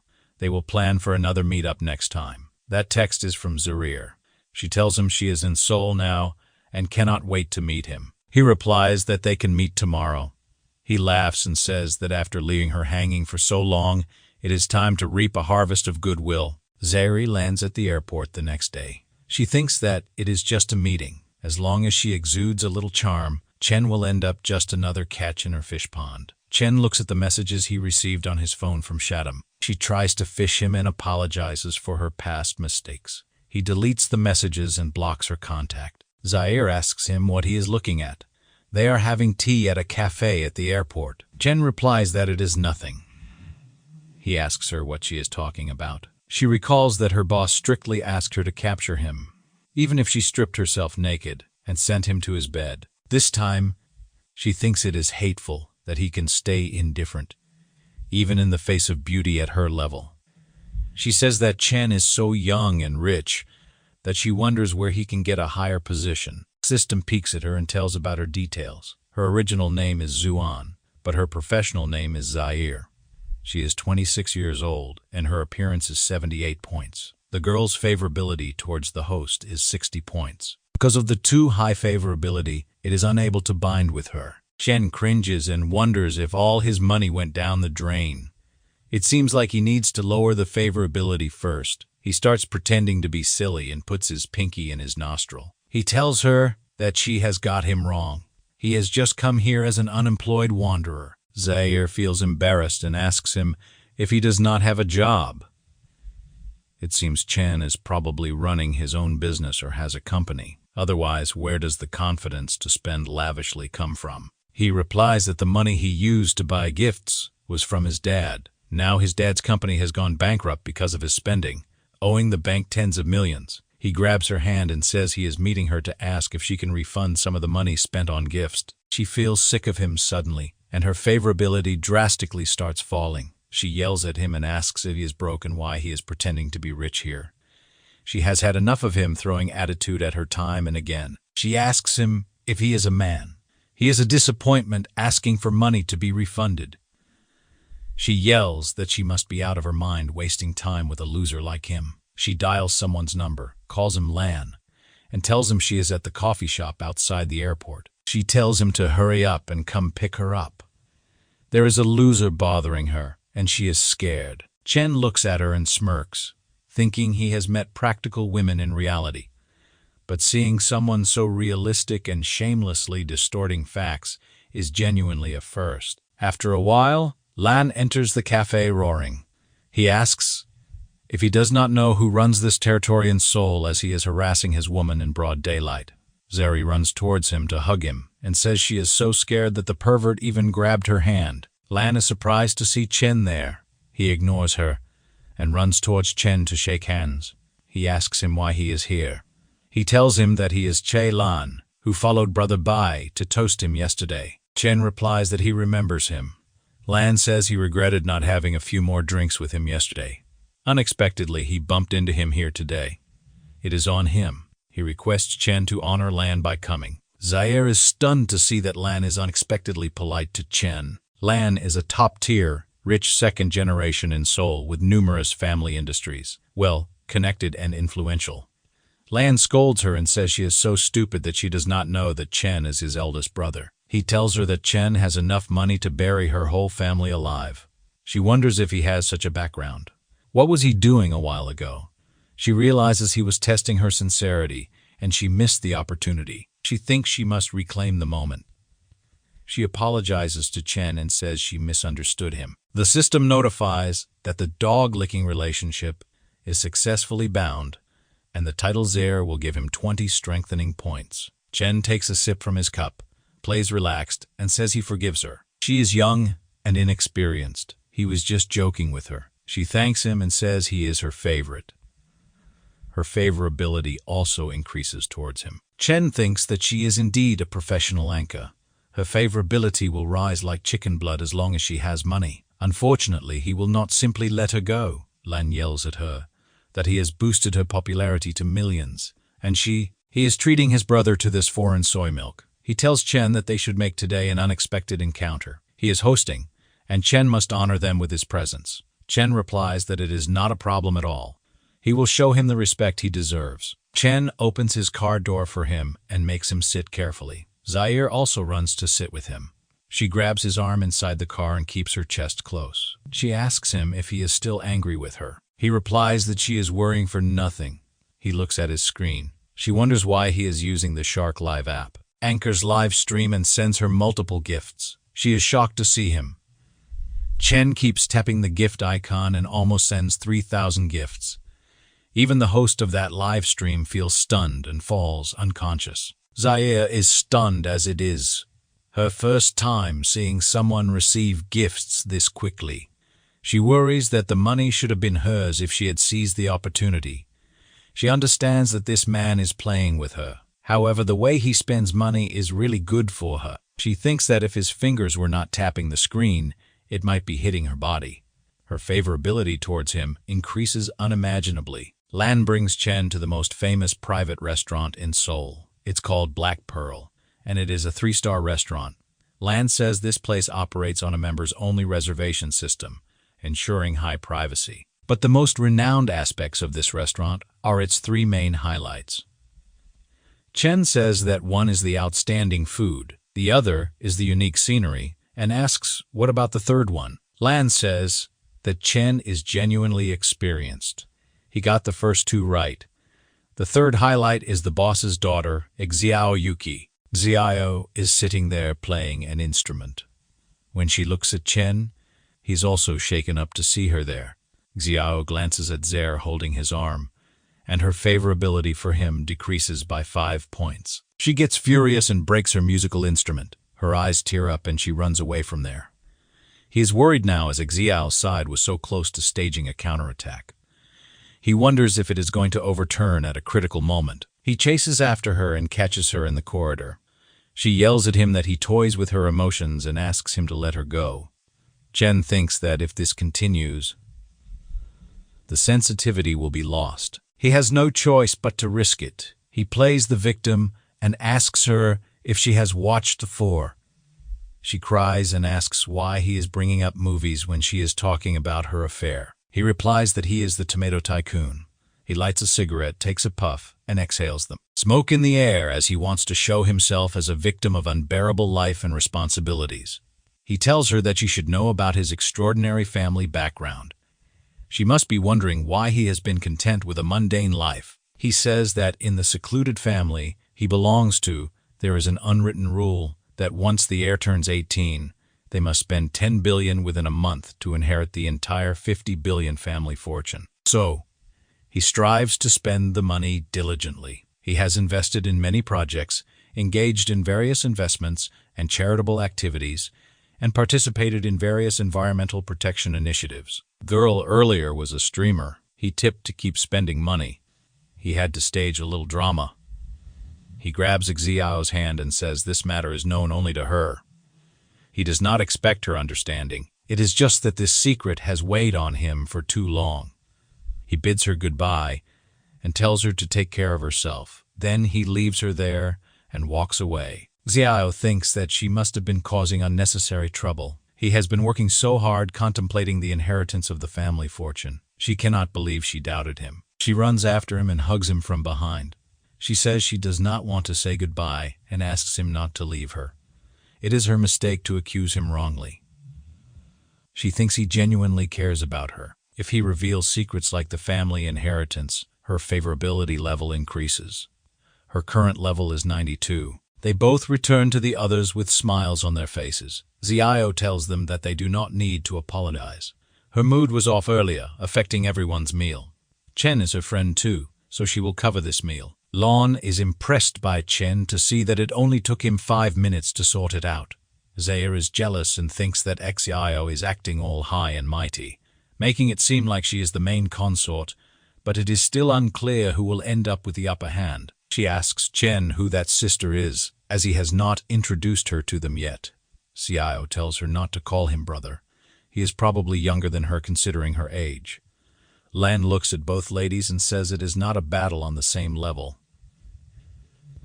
It is a complete one-sided domination. Chen tells them to stop fighting, start eating. He is hungry. Lan is trembling to see that he is not even angry. He admits that Chen's methods are genuinely mysterious and cunning. On one side is the famous shark anchor, rich brother, a reaper of wealth. On the other side is a locally renowned talented woman, with aspirations higher than the sky. Lan says that Chen's maneuvers have already surpassed the so-called art of charming women. He is practically a male succubus. Originally, Lan was conquered by his wealth, but now Chen is becoming his spiritual idol. He says that he will follow him to the death. Ben returns to his campus. He thinks that the restaurant is so expensive, but fortunately, it was not he who paid the money.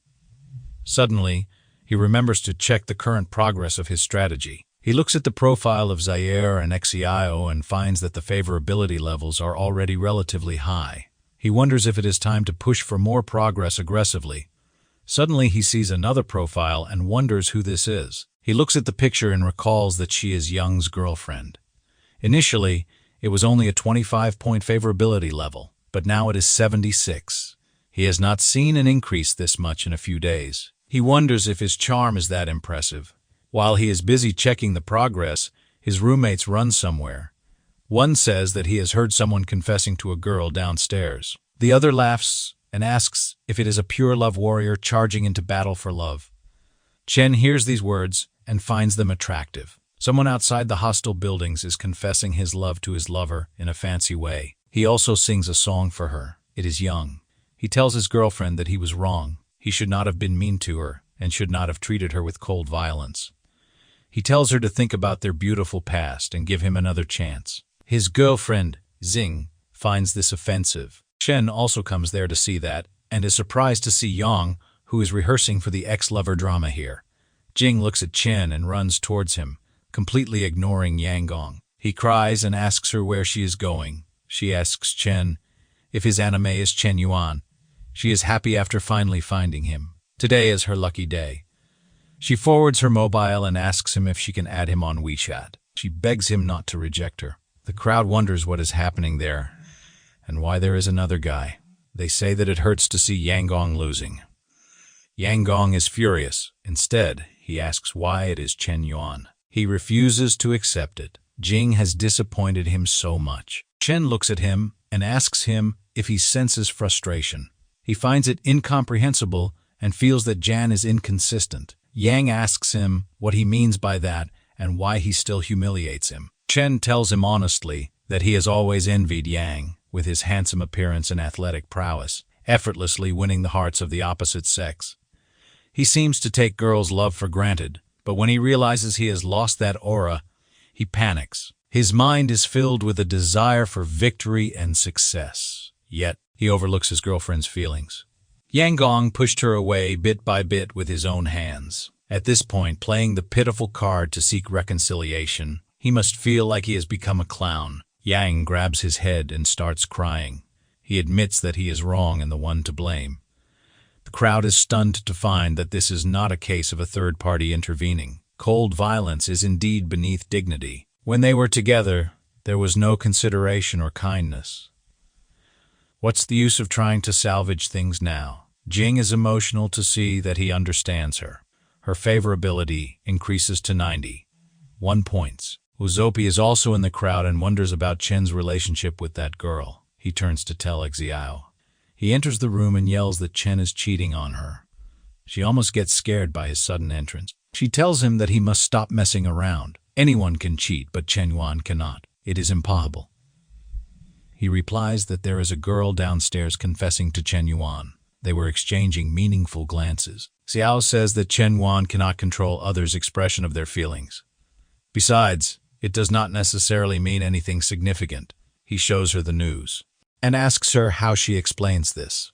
Chen is lavishly spending money on other women. She replies that Chen has told her about it, and the total amount he spent is more than 30 million. Uzopi is shocked to hear that Chen gave the female anchors gifts and has told her about it. She replies, "It is true.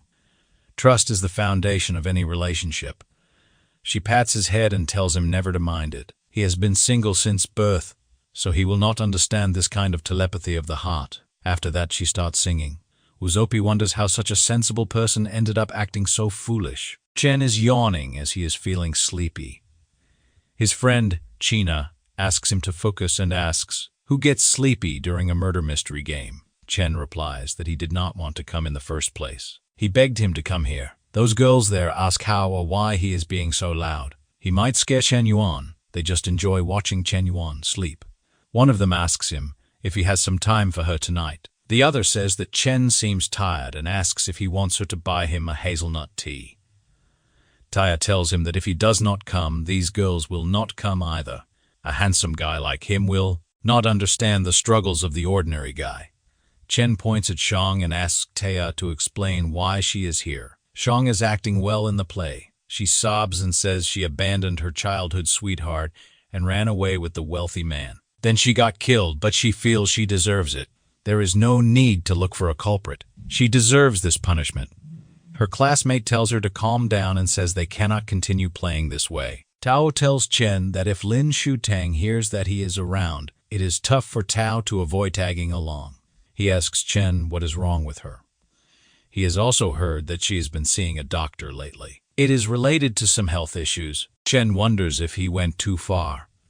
Although she deeply hurt him, She also sincerely desires repentance. After forming a connection, he wonders if he is being too harsh, even if she is at fault and bears guilt. Suddenly, some random girl comes to him and says there is a rumor at school that he is the online sensation, Mr. Smokey. She asks if it is true because his online handles are the same. A man comes there instantly and says, if Chen Yuan is Mr. Smokey, he will take his head off and use it as a ball. That guy keeps going and says that Mr. Smokey has flaunted an incredible billion on Shark. But Chen Yuan is not even worth comparing himself to Mr. Smokey. Chen recognizes that guy. That guy goes to Shutong and introduces himself. His name is Lu No, and he owns this shop.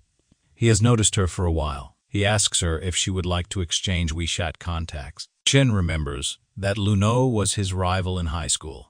He often bullied him, taking advantage of his wealthy and influential family. He thinks that if he wants to show off, he will let him do it thoroughly.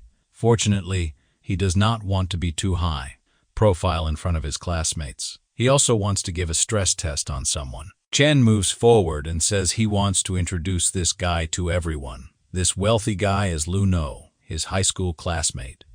He is currently studying at a prestigious university and runs his own company with assets in the millions. He can be considered a genuinely high-profile, wealthy individual. All his classmates are charmed by Yao.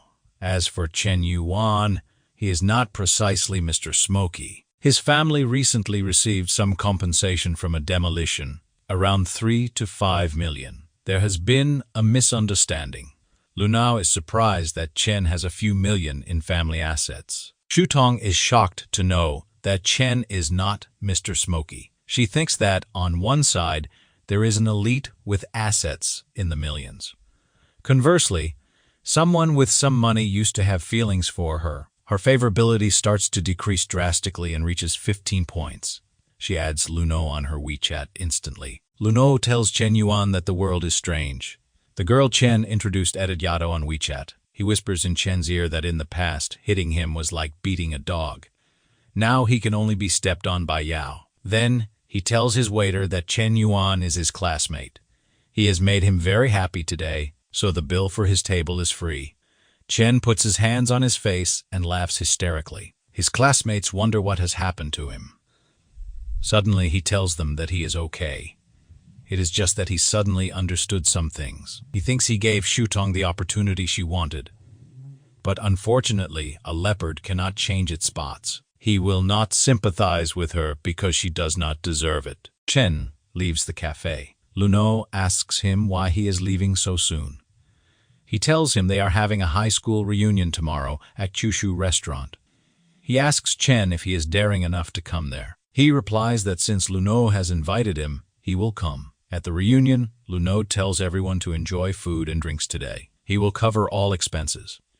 He also says that those guys do not help him save money. It is meant to be spent. His friends praise him and say Lu No is generous. He welcomes them and tells them to give him a nice word when Ruo comes later. One stands and says he and Ruo are a perfect match. Talented and beautiful. They will all support him and help him succeed. Chen thinks that you never misses any opportunity to show off. After a while, Ruo enters the room. She apologizes for keeping everyone waiting. She says the driver at home took a day off today, so she took a taxi and arrived late. Chen looks at Ruo and thinks she is the only white moonlight that could illuminate his life. During the 3 years of high school, she is so mysterious and noble, like an unsolvable equation that makes all the boys in the school lose their composure. Chen goes to her and asks if he can add her on WeChat for easier communication. Yao gets irritated to see Chen doing this. He thinks he will make him regret that in no time. Royo thinks she has seen him somewhere before and replies that it's no problem. They can exchange contacts. With this, the boot-licking relationship was established, and she has an appearance score of 9.2. Someone shouts from the middle of the table that Chen Yuan has never been anything special, so why is he being so bold? One of the girls says that he's pretending to be rich and is actually shameful. She warns everyone that Chen Yuan hangs out with some second-generation rich kids who harm many women. One of Chen Yuan's friends says that she has no idea what she's talking about. She says that Chen Yuan made her get humiliated by her ex-boyfriend. I think it was that guy who delivered the car and made her suffer. Crying. She says she is sure that Chen Yuan only asks for Ruo's number to sell it to his friends. Ruo looks on and starts losing favorability because of this. I takes the opportunity to ask Chen Yuan if he is so poor that he needs to lean on others, and if he wants, he has a job for him. Chen Yuan, seeing the two insulting him at the same time, thinks that they are plotting together. But if they are showing their faces, he will have to step on them. He sends a message to Hen, telling him to come to this restaurant with a Ferrari. A while later, everyone is going downstairs to leave. Yi is confident that Chen Yuan and his friend will never show up here again.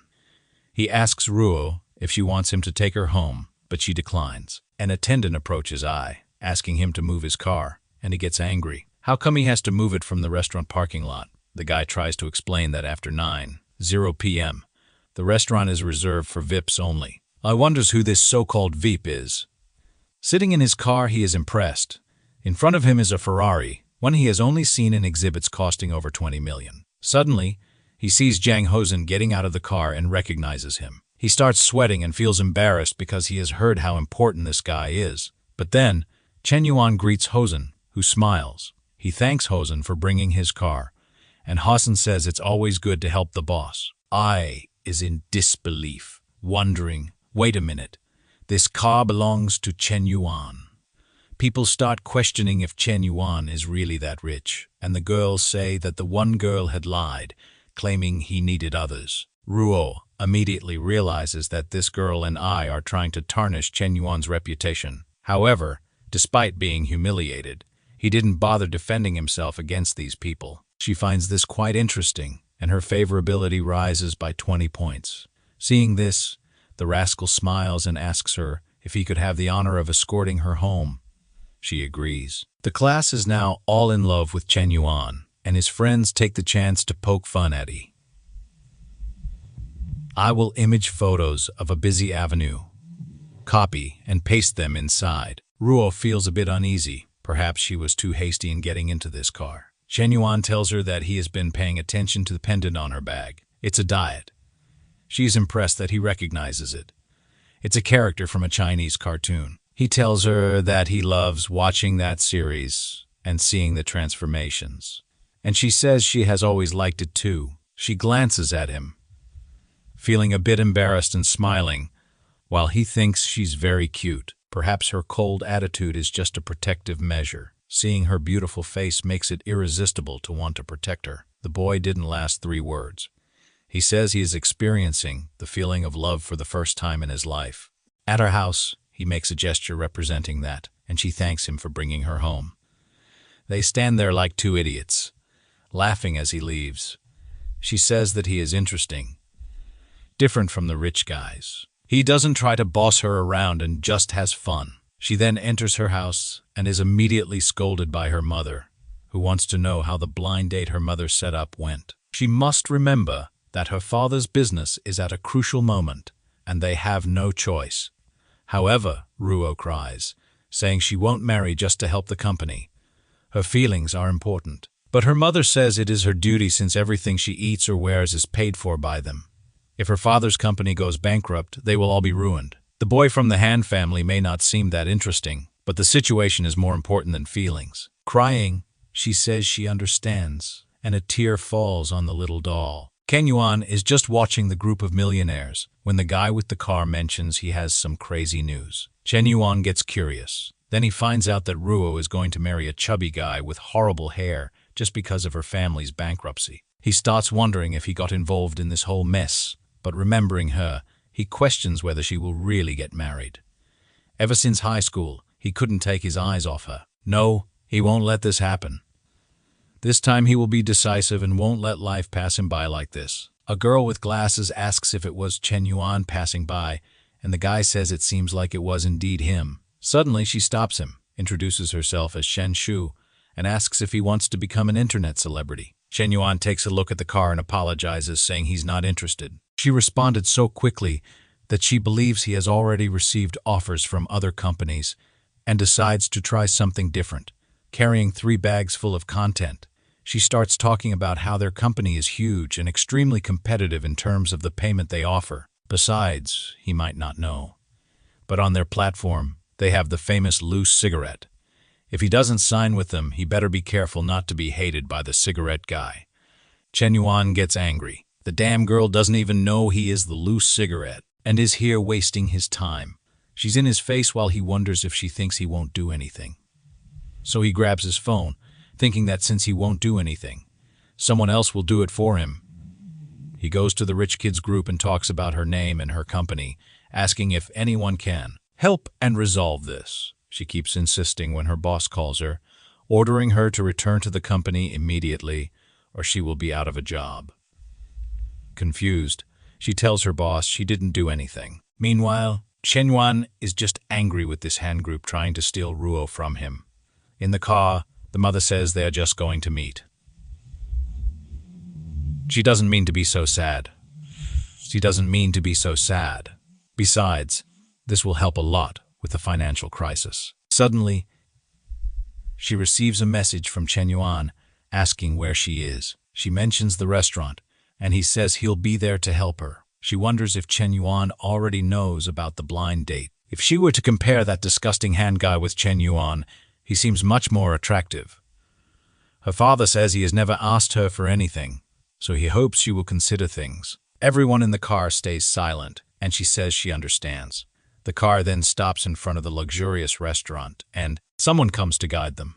However, the guy is already drooling, saying that soon she will become the property of the Hand family. Seeing a briefcase in the guy's hand, she finds it strange that they are bringing so many documents to a blind date. They then enter the room. The father of the Hand family greets them with his son, Pineapple Head, who is already drooling on the side. Ruo immediately notices a lot of documents on the table. This is clearly not a blind date. She wants to know what her father is planning. That father is filthy trash, right? You can't sell your daughter, even if you're eating dirt and mud. Ruo knows how influential this group is in the city, and Sanu, Pineapple Head's father, is a very perverse guy. He approaches Ruo and says she is much prettier in person. She says she doesn't deserve such compliments while sending a message to Chen Yuan, informing him that she is in room 35. Pineapple Head approaches her, saying he is excited about their relationship and that she doesn't need to worry. Her family's business will be very successful. She pulls her hand away, saying thanks awkwardly.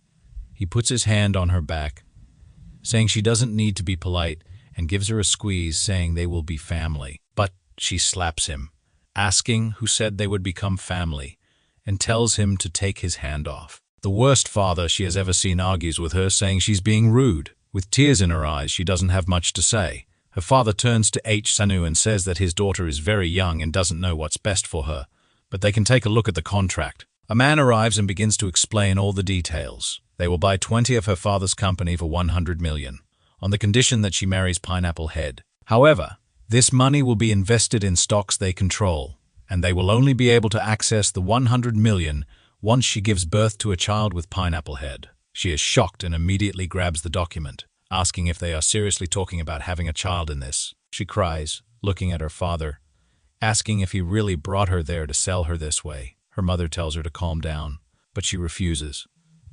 Crying, she asks why their failure has to affect her life. She declares that she knows Pineapple Head is addicted to alcohol, prostitution, and gambling. She will never marry him. The disgraceful father slaps her across the face, leaving her in disbelief with a red cheek. This story is getting better than a Mexican soap opera, folks. Her father yells that he spoiled her too much and she only thinks of herself. He raised a child. Apparently, she is confused by his words, saying she only thinks of herself. Her mother says she needs to be more sincere and understand that if she doesn't do this, the whole family will collapse. But Ruo argues that it doesn't make sense. If things go wrong, they can start over together and rebuild everything. Her mother shows that she is also despicable and falls to her knees, begging her daughter, begging her to have mercy on her poor mother. Everyone in the room is shocked by this. Ruo tells her to get up and asks what she's doing. But her mother says she has no other choice. She will only get up if Ruo agrees to this. Ruo doesn't know what to say. The poor girl is lost. Pineapple Head says she can trust him to deliver the heavens and stars to her. At this moment, the poor girl gives up and realizes that this is her fate. Being born into this rich family means she has to sacrifice certain parts of her life. Without any expression, she tells her mother she will accept, and her mother can get up immediately. Her mother's tears stop as genuinely as my promise to stop looking at 3Ds on family-friendly sites. She stands up, congratulating her daughter. Sanu says that now that she's agreed, they should sign the contract immediately. The guy starts taking the documents out of the briefcase, while Sanu says this will be great. As soon as the marriage happens, their company will boom. Meanwhile, Pineapple Head is now licking his lips, angry that she initially refused to accept, already imagining the fun he will have with her. Everyone in the room is silent while she doesn't even sit in the chair. But suddenly, Chen Yuan arrives, kicking the door open. The first to notice is Ruo, and no one in the room can believe it. Chen Yuan says they are very brave and have lost their sense of danger to be doing this. Ruo is ecstatic to see him. Pineapple Head comes running, asking if he is tired of living, but he immediately gets a slap and falls, breaking everything in the room. Chen Yuan calls him a fool and tells him to disappear. The guard asks if he has any idea who he is messing with, and if he knows the status of the family present. Chen Yuan laughs, saying it's a family that sells their daughter and another that buys her. He wants to see who has the courage to touch him. Sanu tells everyone to be quiet while thinking about how this kid knows they are there, and still does this. He realizes this boy is not that simple. He then approaches and asks Chen Yuan which family he is from, to which he replies that he is not qualified to know. Pineapple Head tries to shout, but his father tells him to shut up. Chen Yuan looks at Ruo and tells her she can relax because he will help her family's difficulties. He goes to the table to look at the contract, while her father asks what he is doing. Chen Yuan says her father is suffering from brain failure for selling his daughter at such a low price. He tears up the papers saying he will buy 60 of their company for 500 million. People can't believe it.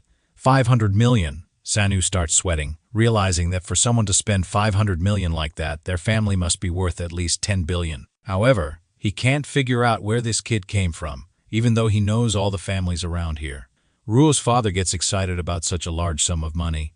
Not only can he restore the company, but he can even expand it. But Chen Yuan says that to provide the 500 million, he has one condition. He points to Ruo, who wonders if he really wants to buy her for that price. She drops her bag to the floor, feeling desolate, thinking that Chen Yuan is just like all the others. In the end, once again, she cries over her little doll. Then Chen Yuan reveals that his condition is that 60 of the company must be transferred to her name. As soon as she has more than half of the company, he will transfer the 500 million. Now she is radiant, feeling like a bird released from its cage. Double meaning yes or no. She sees Chen Yuan as a hero, and obviously her favorability starts to rise and rise, instantly reaching 85. A guy arrives with a contract and says all she needs to do is sign it. He gently holds her hand, saying that after she signs this, she will have control over her own life. Immediately, the money is transferred to the accounts of the worst family members in the world, who become emotional. Her father asks Chen Yuan if he really will only ask for this, and Chen Yuan says that's all. However, he warns that from now on, he controls the rise or fall of their family, and it's best if her father does nothing more to cause Ruo pain. He tells her there's nothing left to be said, and they should leave. Sanu suddenly changes his mind, saying he really recognizes Chen Yuan's hard work and tells him not to take what his son did to heart, while imagining that he is some kind of money god for spending 500 million out of nowhere. Seeing this, her father knows it wouldn't be smart to become his adversary. Pineapple Head starts yelling at his father, saying that he was the first to be hit and now he gets hit a second time for being a fool. As he is being beaten, Chen Yuan walks out the door with Ruo. Sometime later, in the Ferrari, she thanks him for saving her. He says nothing has changed. It's not the first time he has saved her. In a flashback, Ruo was riding her bike home, worried she wouldn't meet anyone strange. Of course, she met the most honest people in society who wanted to talk to her. One of them even offered ear cleaning. But from afar, someone was running toward her, and he arrived, headbutting one in the stomach. While holding off the guys, he told her she could run and not look back. She ran while Chen Yuan stayed there getting beaten. She was so desperate at the time that she didn't remember his face.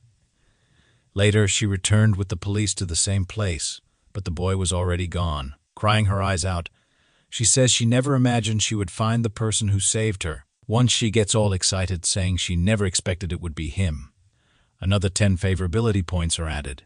And with that, we reach the legendary 95, and the counterattack is ready. The system detects that he spent $500 million to bootlick her, and in return, he will gain $50 million for himself. Moreover, he gains several attribute points: proficiency in English, French, Russian, and Korean. Good heavens, he became a polyglot. Chen Yuan is amazed the system worked, and the deal was quick this time. Staring at her, he thinks it's too good to be true. He never had the courage to talk to her and could only watch from a distance. The only time he could do something was to save her, but it was an action that always brought him pride. He takes a look, and they get closer to feel each other's breath when, of course, the phone rings, and they separate. It's Zi Yuan, and now it's complicated. She says she has already moved into the house and bought some furniture. Does he know what day tomorrow is? He says yes.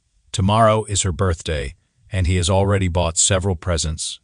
While thinking, it's a critical moment in the middle of the house with the changes. She asks him not to be too extravagant when meeting her friends. He says it's fine. He will think about what to bring as a gift, while her friend just wants to set up the furniture. She never revealed it, but she finds it wonderful to have a house worth $60 million. Crazy in the head. Chen Yuan says his friend is organizing a birthday party and asks if she wants to go. His strategy is that he leaves things very exposed. No one will doubt him since he isn't hiding anything. However, she tells him not to worry and to go ahead. She has plenty to handle, but she isn't foolish and isn't asking questions. She knows won't get answered. He says it's a pity because she would be the most beautiful one there. She replies that when she has a chance, she will visit, but he's just being polite. He knows that if she really accepts, things will get complicated. Meanwhile, she is confident in her charm, believing she can win, even if there are more beautiful women. She loves competition. Getting out of the car, she thanks Chen Yuan for everything he did today. He tells her that if she feels bad for not being able to accompany him today, she can repay him in another way. She gives him a $500 million kiss on the cheek. However, she warns him that now he is marked by her and belongs to her. Chen Yuan suffers as he's getting back in the car, thinking about going home to play some games. Someone suddenly asks if that's his car. When he looks back, it's Chuang, shocked with her thumb out. The door closed and the car on the road. She was ignored. Her friend then says it looks like he lied last time and was just testing her again. Chuang is shocked for the 10th time. She messed up again and asks her friend what she should do to get him back. Her friend says it's not possible.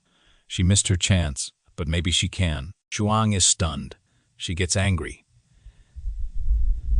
asking if she really is thinking of trying something with Chen Yuan. Her friend says he is amazing, so why wouldn't she try, since Chuang can't anymore? Chuang starts radiating like Goku, pulling her hair, and now they're fighting over nothing.